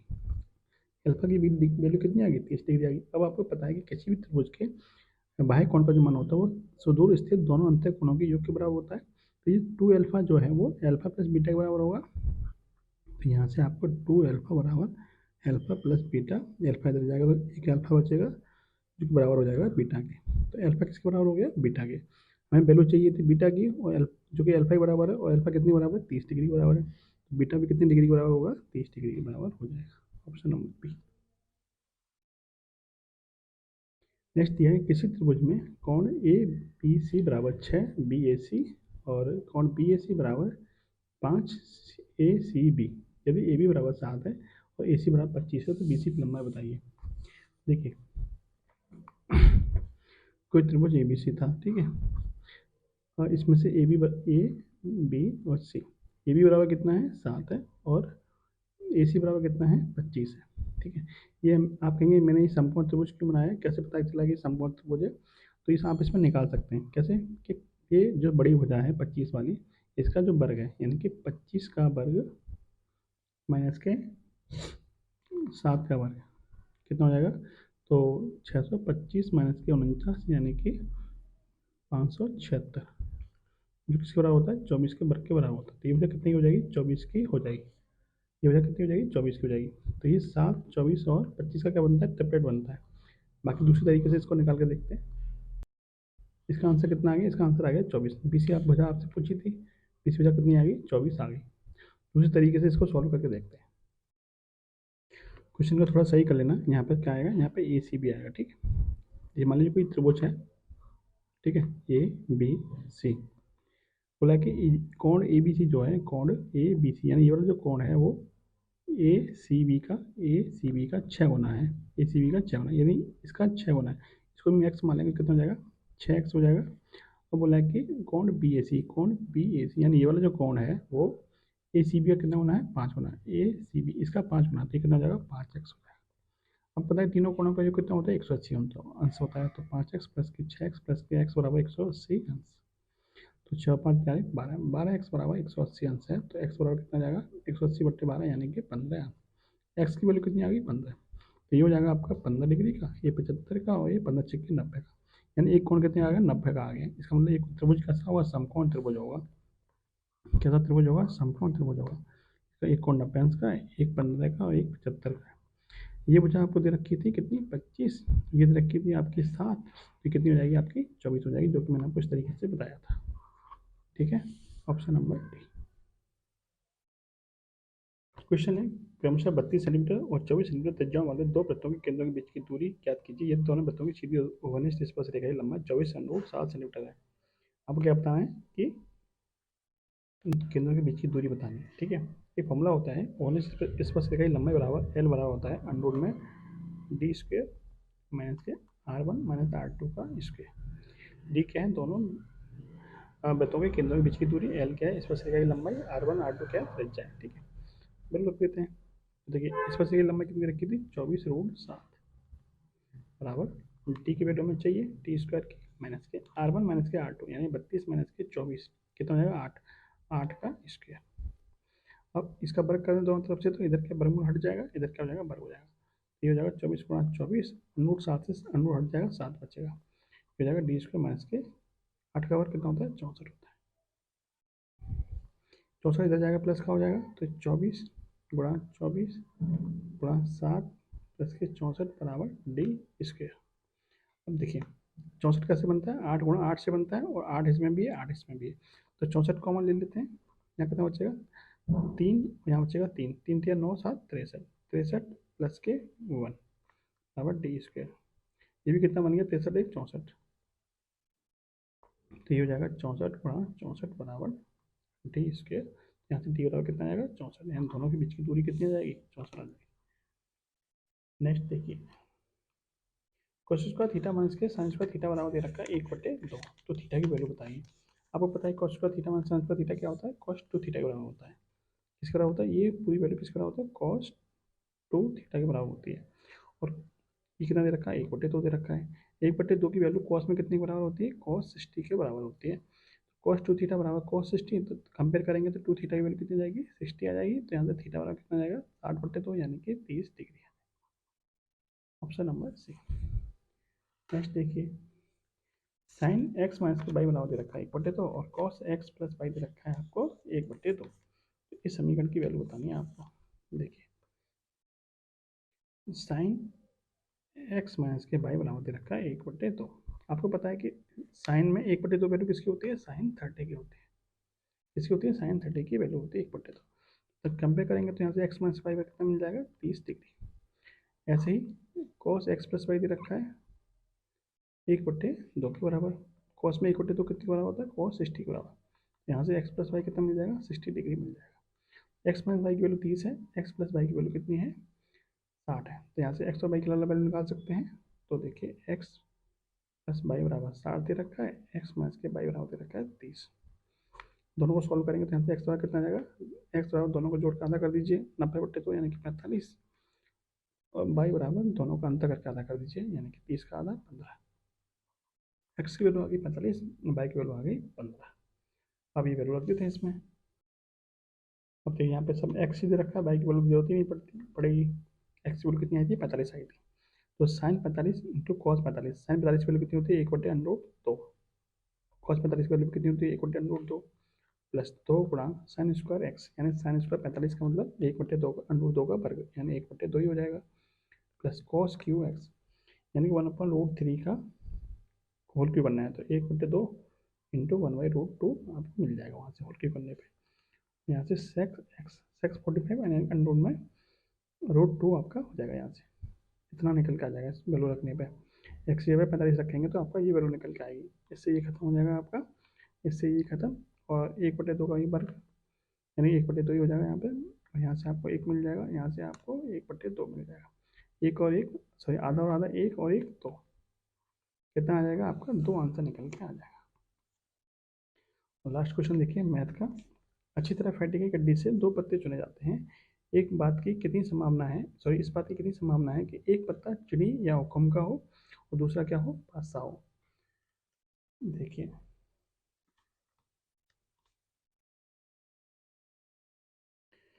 देखिए संभावना कैसे निकालेंगे। तो देखिए, चिड़ी के पत्ते कितने होते हैं, 13 होते हैं। हुक्म के भी कितने होते हैं, 13 होते हैं। और बादशाह कितने होते हैं, 4 होते हैं। तो संभावना कैसे निकालेंगे, देखिए संभावना बराबर हो जाएगा, चिड़ी कितने होते हैं, 13, 13 C1। टोटल पत्ते कितने होते हैं, 52 होते हैं। तो 52 C1, यानी 52 में से 13 चिड़ी के हो गए और 13 ही हो गए आपके हुक्म के, 52 में से। ठीक है, अब चाहिए आपको कौन सा चाहिए, आपको चाहिए बादशाह। बादशाह कितने होते हैं, बादशाह होते हैं 4। 4C1 कितने में से, 52 में से। ठीक है, ये फॉर्मूला बनेगा आपका। सॉल्व कर लेते हैं इसको। 13C1 की वैल्यू कितनी आती है, 13 ही आएगी। 52C1 की वैल्यू आपकी 52 ही आएगी। यहाँ से 13/52 यहाँ से मिल जाएगा, और ये हो जाएगा आपका 4/52। 13 13 26, 26/52 यानी कि 1/2 यहाँ से मिल जाएगा, गुणा 1/13 आपको यहाँ से मिल जाएगा। ये कितना हो जाएगा, 1/26। कितनी संभावना बन जाएगी, 1/26 की संभावना बन जाएगी। Option number D. चलिए अब ये देखते हैं इधर। ये क्वेश्चन है, किसी खास कोड भाषा में मैनेज को इस तरह से लिखा जाता है तो लेटर को कैसे लिखा जाएगा। इसमें संबंध ढूंढना होता है, किस तरीके से बनाया गया है। तो देखिए क्या इसमें लगाया गया है ट्रिक। तो देखिए, एम पहला लेटर है, इसका अंतिम लेटर क्या है, पी। कितना जोड़ा गया है इसमें, 3 जोड़ा गया है। कितना, प्लस के 3 किया गया। ऐसे ए सेकंड लास्ट है, सेकंड लेटर है, और यहाँ से सेकंड लेटर में देखेंगे तो प्लस के 3 हो रहा है। यानी कुल मिला के इस तरीके से क्रॉस प्लस के 3 हो रहा है। चेक कर लेते हैं, एल का 3 जोड़ेंगे कितना आएगा, ओ, क्योंकि यहाँ पे है और यहाँ पे है, तो ये तो आंसर नहीं होगा। ए में 3 जोड़ेंगे कितना आएगा, टी आएगा, क्योंकि यहाँ पे है, यहाँ है और यहाँ पे है। ठीक है, टी में 3 जोड़ेंगे तो कितना आएगा, डब्ल्यू आएगा, क्योंकि सिर्फ आपका इसमें है। ऑप्शन नंबर डी आपका एकदम सही है। बाकी सारा मैच करने की जरूरत नहीं होती है। नेक्स्ट देखिए, एक निश्चित कोड भाषा में बटर को इस तरीके से लिखा जाता है, थ्योरी को इस तरीके से, लेटेंट को किस तरीके से लिखा जाएगा। इसमें संबंध देखते हैं, क्या संबंध बनाया है। बी से सी कैसे बनेंगे, प्लस का 1 करके। यू से डब्ल्यू कैसे बनाए, प्लस के 2 करके। टी से डब्ल्यू कैसे बनाए, प्लस के 3 करके। टी से फिर डब्ल्यू एस कैसे बनाए, माइनस के 1 करके। यहाँ पहले 1 2 3 गया है प्लस, फिर माइनस में जा रहा है। ठीक है, चेक करते हैं इसमें। एल में +1 करेंगे कितना आएगा, तो एम आएगा। ठीक है, और ए में +2 करेंगे तो कितना आएगा, सी। एम के बाद में सी आना चाहिए, जो कि इन दोनों में दे रखा है। ये दोनों तो नहीं होंगे। ठीक है, अब टी में 3 जोड़ेंगे कितना आएगा, डब्ल्यू आएगा, जो कि यहाँ पे भी है, यहाँ पे भी। अब ई में से ए घटाना पड़ेगा हमको, ई में से ए घटाएंगे कितना आएगा, डी आएगा, जो कि आपका ये भी है, ये भी है, ठीक है। अब चेक करते हैं। अच्छा, यहाँ माइनस का 1 आया, फिर देखेंगे तो इसमें माइनस के 2 हो रहा है, फिर माइनस की 3 हो रहा है। तो चेक कर लीजिए, एन में माइनस के 2 करेंगे तो कितना आएगा, एल आएगा। ऑप्शन नंबर डी आपका एकदम सही मैच कर रहा है, ठीक है। चलिए नेक्स्ट देखिए,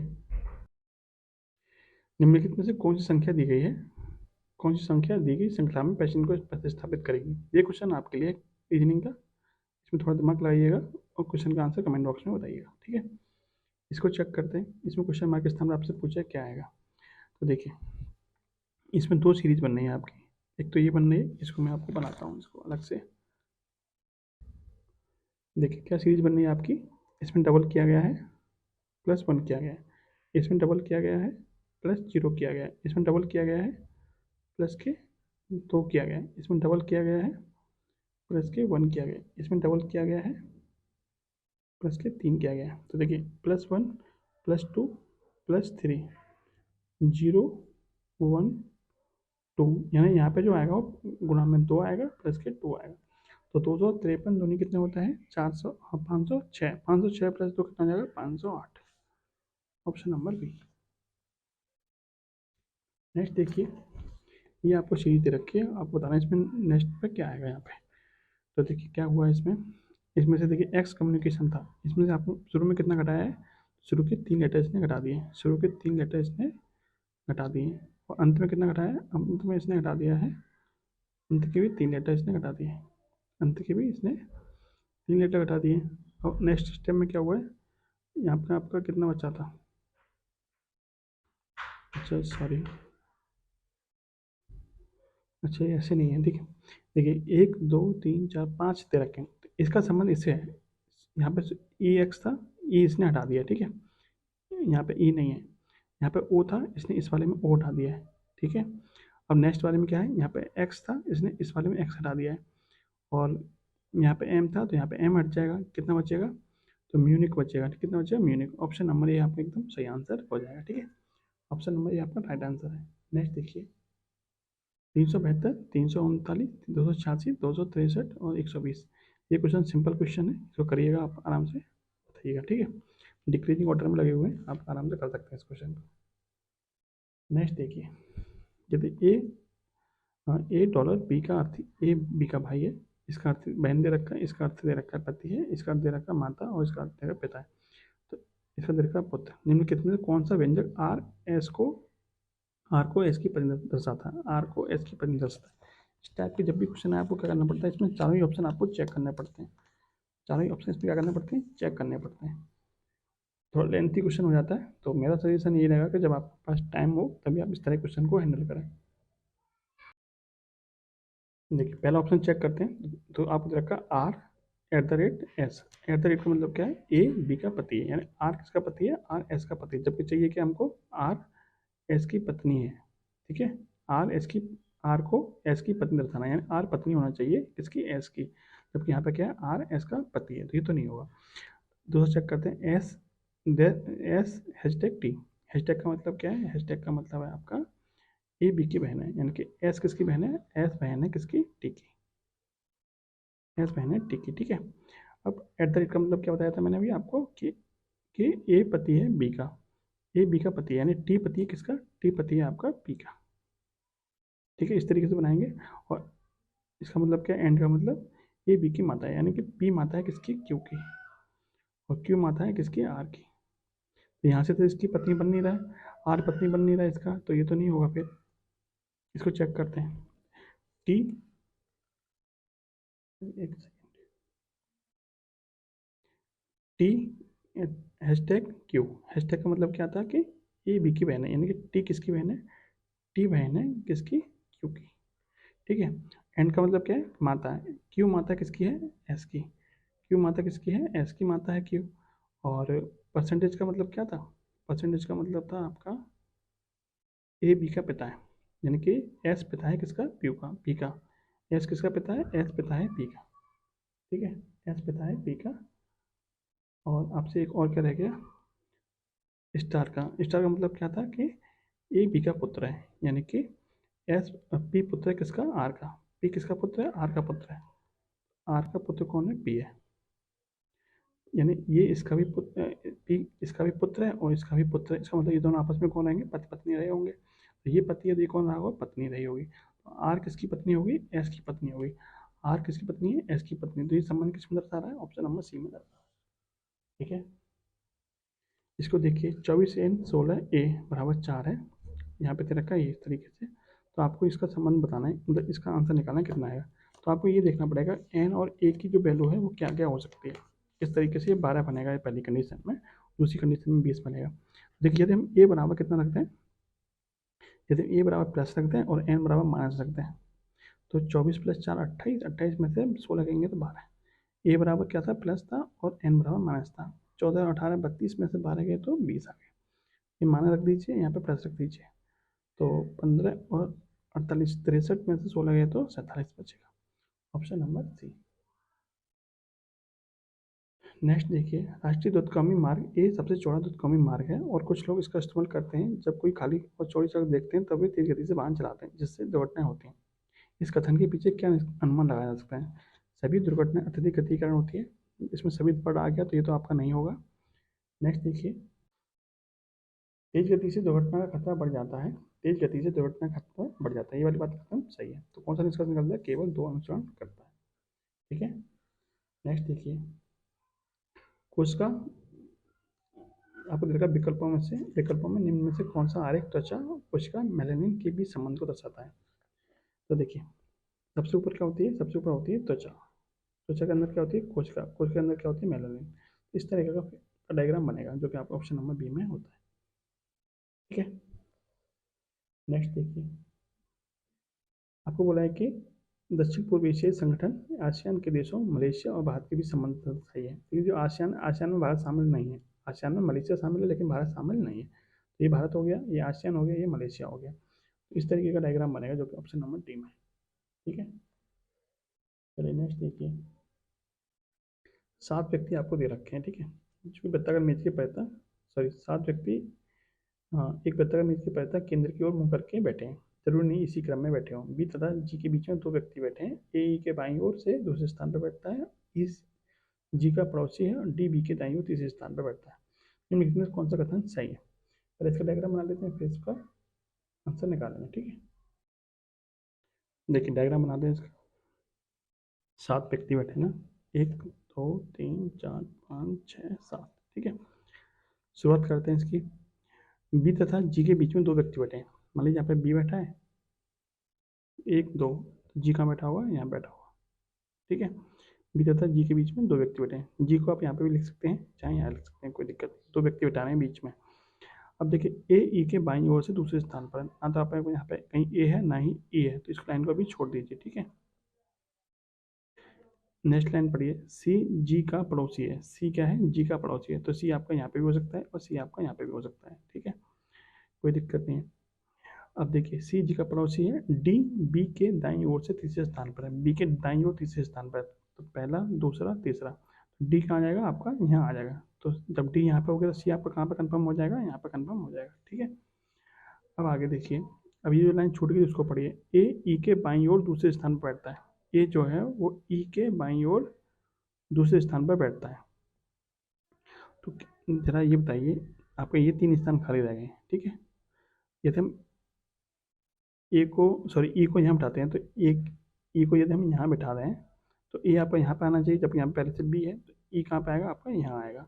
ए कहाँ आ जाएगा आपका, यहाँ पे आ जाएगा। तो ए जो हो गया वो ई के बाईं ओर दूसरे स्थान पर हो गया। ठीक है, बचा कौन सा, बचा आपका ए हो गया, बी हो गया, सी हो गया, डी हो गया, ई हो गया, एफ बचा। एफ कहाँ आ जाएगा आपका, यहाँ आ जाएगा। ठीक है, ये डायग्राम बन गया आपका। अब आपसे क्वेश्चन में क्या क्या पूछा है वो देखिए। पहला कथन दे रखा है कि एफ डी के तुरंत बाईं ओर है। एफ डी के तुरंत बाईं ओर है, बिल्कुल बात सही है। पहला कथन तो आपका सही हो गया। दूसरा देखिए, जी और ई के बीच में 2 व्यक्ति हैं। जी और ई के बीच में कितने व्यक्ति हैं, 1 2 व्यक्ति हैं, यानी कि दोनों ही कथन आपके क्या है, सही। ठीक है, चलिए नेक्स्ट देखते हैं। देखिए, लड़कियां G1 G2 G3 G4 G5 G6 एक मेज के चारों ओर केंद्र के मुंह करके बैठी हैं। कितनी लड़कियां हैं, 6 लड़कियां हैं। डायग्राम बना लेते हैं इसका। 1 2 3 4 5 6 इस तरीके से मिला भी दीजिए क्योंकि एक दूसरे के विपरीत बैठे हैं, ठीक है। अब देखिए बोला है कि G1 G3 के विपरीत बैठी है, तो G1 यहाँ पे मान लीजिए और G3 आप यहाँ मान लीजिए, एक दूसरे के विपरीत हो जाएंगे, ठीक है। अब बोला है कि G2 G3 के तुरंत बाएं बैठी है, तो G2 कहाँ आ जाएगा, G3 के तुरंत बाएं, यानी कि G2 आ जाएगा आपका यहाँ पे। अब G5 G6 के विपरीत बैठी है, तो आपका यहाँ तो इस पे तो आएगा नहीं क्योंकि एक दूसरे के विपरीत बैठानी है G5 और G6, तो आप चाहे G5 को यहाँ मान लीजिए, चाहे G5 को यहाँ मान लीजिए, कहीं तो मानना पड़ेगा। G5 मैं यहाँ मान लीजिए, G6 आप यहाँ मान लीजिए, ठीक है। अब नेक्स्ट देखिए क्या बोला है कि G4 G5 के तुरंत दाएं बैठी है, G4 G5 के तुरंत दाएं बैठी है, तो G5 के तुरंत दाएं कहाँ जाएगा, यहाँ पे G4 आ जाएगा, ठीक है। सारे कॉलम भर गए आपके, है ना। पूछा क्या G5 के तुरंत बाएं कौन है, G5 के तुरंत बाएं कौन सा है, G3, option number C. Next एक कथन और निष्कर्ष वाला क्वेश्चन दिया हुआ है। XYZ कंपनी में कार्यरत एक IT कर्मचारी के दो बच्चे हैं। IT कर्मचारी कितने बच्चे हैं, दो बच्चे हैं। कथन तो कह रहा है कि XY में किसी भी अन्य कर्मचारी के दो बच्चे नहीं हैं। इन दोनों कथनों से क्या निष्कर्ष निकल सकता है आपका, वो देखिए। कंपनी के प्रत्येक कर्मचारी का कम से कम एक बच्चा है, तो प्रत्येक कर्मचारी के बारे में कुछ नहीं बोला है, सिर्फ एक कर्मचारी के बारे में बोला है, तो ये तो नहीं होगा। कुछ कर्मचारियों के दो से अधिक बच्चे हो सकते हैं, ना ही इसमें दो से अधिक के बारे में बोला है, ना ही दो से कम के बारे में बोला है, ठीक है। ये बोला है कि किसी अन्य कर्मचारी के दो बच्चे नहीं है, ठीक है। तो दो से अधिक भी हो सकते हैं, कम भी हो सकते हैं, तो ये आपका ये भी नहीं होगा। ना तो निष्कर्ष एक निकल रहा है, ना ही निष्कर्ष आपका दो निकल रहा है, ऑप्शन नंबर डी। नेक्स्ट देखिए, क्वेश्चन दिया है निम्नलिखित में से लुप्त संख्या ज्ञात कीजिए।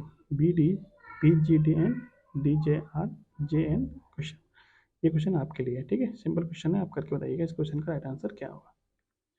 नेक्स्ट देखिए, कथन और निष्कर्ष वाला क्वेश्चन है। कथन कह रहा है कि इब्राहिम राकेश से लंबा है। इब्राहिम किससे लंबा है, राकेश से। इब्राहिम का आई बना लेते हैं, किससे लंबा है, राकेश से लंबा है। इब्राहिम राकेश से लंबा है जो श्याम से लंबा है, यानी राकेश किससे लंबा है, श्याम से लंबा है। दूसरा कथन कह रहा है श्याम डेविड से छोटा है। श्याम किससे छोटा है, डेविड से। तो डेविड आपका यहाँ पे भी हो सकता है, डेविड आपका यहाँ पे भी आ सकता है, ये डेविड आपका यहाँ पे भी आ सकता है। ये डेविड के बारे में कुछ और नहीं बोला है। इससे क्या निष्कर्ष निकल सकता है, इब्राहिम श्याम से लंबा है, इब्राहिम श्याम से लंबा है, ये वाली बात बिल्कुल सही है। पहला निष्कर्ष निकल रहा है डेविड इब्राहिम से लंबा है, डेविड इब्राहिम से लंबा है, तो ये डेविड की तीन कंडीशन बन रही है, कंफर्म नहीं है कि लंबा है या नहीं। तो केवल केवल कौन सा निष्कर्ष निकलता है, केवल केवल आपका एक निष्कर्ष निकल रहा है, ठीक है, ऑप्शन नंबर सी। लुप्त संख्या याद कीजिए। क्वेश्चन मार्क के बताना है आपको क्या आएगा। देखिए क्या लॉजिक लगाया इसमें। देखिए चार का तीन गुना कितना होता है, चार का तीन गुना होता है 12, 12 में दो जोड़ने कितना आ जाएगा, 14। ऐसे ही 26 का तीन गुना कितना होता है, 78, 78 में दो जोड़ेंगे तो 80 आएगा। यानी तीन गुने से दो जोड़ा गया, तीन गुने में दो जोड़ा गया। तो 6 का तीन गुना कितना होता है, 18, 18 में दो जोड़ देंगे कितना आ जाएगा, 20। यहाँ कितना आ जाएगा, 20 आ जाएगा, ऑप्शन नंबर डी। इसको चेक करिए क्वेश्चन को। दूसरे चित्र में एक्स क्या है, यानी यहाँ बताना आपको क्या आएगा, ठीक है। क्या लॉजिक लगा इसमें, ये 17 इंटू 17 119 में क्या संबंध होता है, 17 का ये 7 गुना है। 7 कैसे मिल सकता है, जब हम 21 में 3 से भाग कर देंगे, तो 17 इसमें 3 से भाग करिए, जो आंसर है उसका इसमें गुणा कर दीजिए। इसमें 3 से भाग करिए कितना आएगा, 8, 8 का गुणा कर दीजिए इसमें, तो आपको ये मिल जाएगा। इसमें 3 से भाग कर दिए कितना आएगा, 6, 6 का गुणा करना है इसमें, तो तभी तो आपको ये वाली वैल्यू मिलेगी। तो 6 का इसमें कितने से गुणा करें कि ये मिल जाए, तो इसमें भाग कर दिए, 6 दूनी 12 और 6 ने 29, एक्स की वैल्यू कितनी आ जाएगी, 29 आ जाएगी। नेक्स्ट देखिए, निम्नलिखित अक्षरों के समूह में कौन सा एक अलग है। संबंध देखिए इसमें क्या क्या बनना है।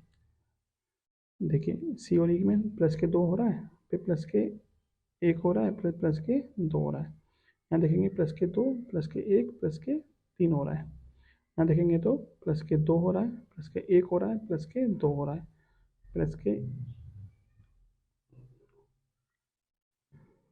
प्लस के 2 हो रहा है, यहाँ पे प्लस का 1 हो रहा है और प्लस के 2 हो रहा है। बिगड़ को इसमें रहा है, बिगड़ आपका इसमें रहा है। यहाँ तीन सब में तो सेम पैटर्न हो रहा है, इसमें 3 हो रहा है, तो ये आपका क्या हो जाएगा, अलग हो जाएगा अन्य से। नेक्स्ट देखिए, कथन और निष्कर्ष वाला क्वेश्चन है। कथन कहना है उत्तर कोरिया द्वारा हाइड्रोजन बम का असफल परीक्षण अमेरिका और उसके सहयोगी देशों के लिए खतरा है। निष्कर्ष क्या निकल सकता है इससे, उत्तर कोरिया निकट भविष्य में अमेरिका और उसके सहयोगी के विरुद्ध युद्ध की घोषणा करेगा। युद्ध की घोषणा करेगा ही करेगा, ये तो ऐसा कोई निष्कर्ष नहीं निकल रहा है। अमेरिका और उसके सहयोगी देशों को उत्तर कोरिया द्वारा हाइड्रोजन बम के सफल परीक्षण से घबराने की आवश्यकता नहीं है, क्योंकि यह केवल उसके परमाणु शस्त्रों में वृद्धि मात्र है। क्योंकि ऐसा भी कुछ नहीं इस कथन के बारे में कथन में बोला गया है कि घबराना है कि नहीं घबराना है। तो ना तो निष्कर्ष एक निकलता है, ना ही निष्कर्ष आपका दो निकलता है। नेक्स्ट है विषम पद, बताइए विषम पद इसमें ढूंढना है। डी का नंबर होता है 4, आर का 18, दोनों को जोड़ेंगे 22 मिल जाएगा। ये 7, ये 13, ये 20 और ये 16, ये 22 और ये 2, दोनों को जोड़ने पर 24 मिल रहा है, दोनों को जोड़ने पर 36 मिल रहा है, जबकि इन दोनों जोड़ने पर 20 आना चाहिए, जबकि है कितना 29 है। तो यानी 3 से क्या हो जाएगा, भिन्न हो जाएगा। नेक्स्ट है इनमें में से कौन सा शब्द दूसरों से संबंधित नहीं है। गिटार, सारंगी, बांसुरी, वीणा। इसमें अन्य भिन्न कौन सा हो जाएगा, बांसुरी हो जाएगा, क्योंकि इन सब में तीनों में तार का प्रयोग होता है, जबकि इसमें तार का प्रयोग नहीं होता है। इसको देखिए 4C2 3 28 45 7 ये सब क्या है। देखिए 4 और 7 का गुणा करेंगे तो 28 मिलेगा, 3 और 15 गुणा करेंगे तो 45 मिलेगा, 2 और 5 का गुणा करेंगे कितना आएगा, 10 आएगा। 10 किस में दे रखा है, इसी में दे रखा है। ऑप्शन नंबर बी क्या हो जाएगा, राइट आंसर। इसमें आपको त्रिभुज काउंट करने, आपको ही करने काउंट, ठीक है। काउंट काउंट करके बताइएगा कि कितने त्रिभुज इसमें बन रहे हैं, ठीक है। आपको इतना पता होना चाहिए कि इस तरह का जो फिगर बनता है उसमें कितने त्रिभुज बनते हैं, इसमें 3 त्रिभुज बनते हैं, ठीक है। और इस तरीके का जो फिगर बनता है इसमें कितने बनते हैं, इसमें बनते हैं आपके 8 त्रिभुज, ठीक है। चलिए नेक्स्ट देखिए।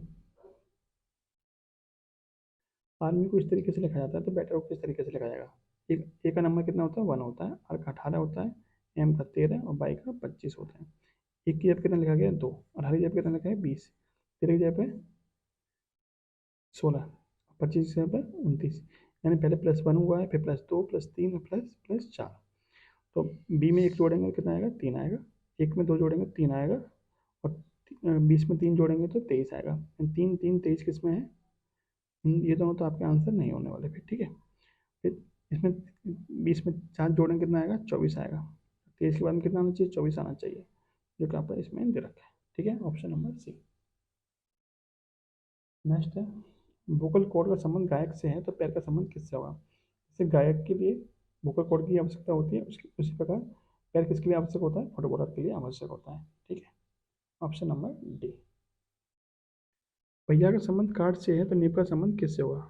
कार्ड किससे चलता है, पहिया चलता है। निब किससे चलता है, नहीं कार्ड में क्या पड़ता है, पहिया पड़ता है, तो निब किस में पड़ता है, कलम में पड़ता है। Option number B. शिक्षा का संबंध अध्यापक से, उपचार का संबंध किससे होगा। शिक्षा का संबंध अध्यापक से, उपचार का संबंध किससे होगा।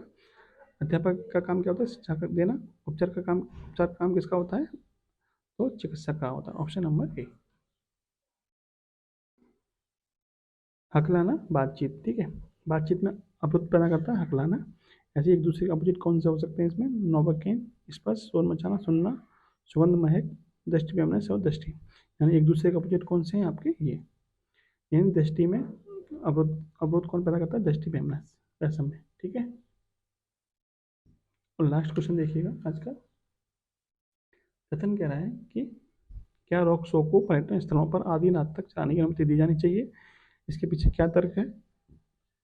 हाँ, रॉक शो के कारण अधिक पर्यटक आते हैं, पर्यटक स्थानीय अर्थव्यवस्था के लिए बढ़िया होते हैं, ये बात एकदम सही है। जो रॉक शो होते हैं उनको देखने के पर्यटन आते हैं, और पर्यटक के आने से क्या होता है कि वहाँ की लोकल जो इकोनॉमी होती है वो ग्रो करती है, ठीक है। दूसरा तर्क क्या दे रखा है, नहीं पर्यटन के कारण स्थानीय परंपराओं के नुकसान होते हैं। ऐसा तो नहीं है कि पर्यटन आएंगे तो स्थानीय परंपराओं को नुकसान होगा, ऐसा बिल्कुल भी नहीं है। ऑप्शन नंबर ए आप एकदम तर्क सही है, ठीक है। तो ये था आज का प्रैक्टिस सेट नंबर 3। वीडियो कैसी लगी कमेंट बॉक्स में जरूर बताइएगा, और लाइक और शेयर करना मत भूलिएगा। जय हिंद, जय भारत।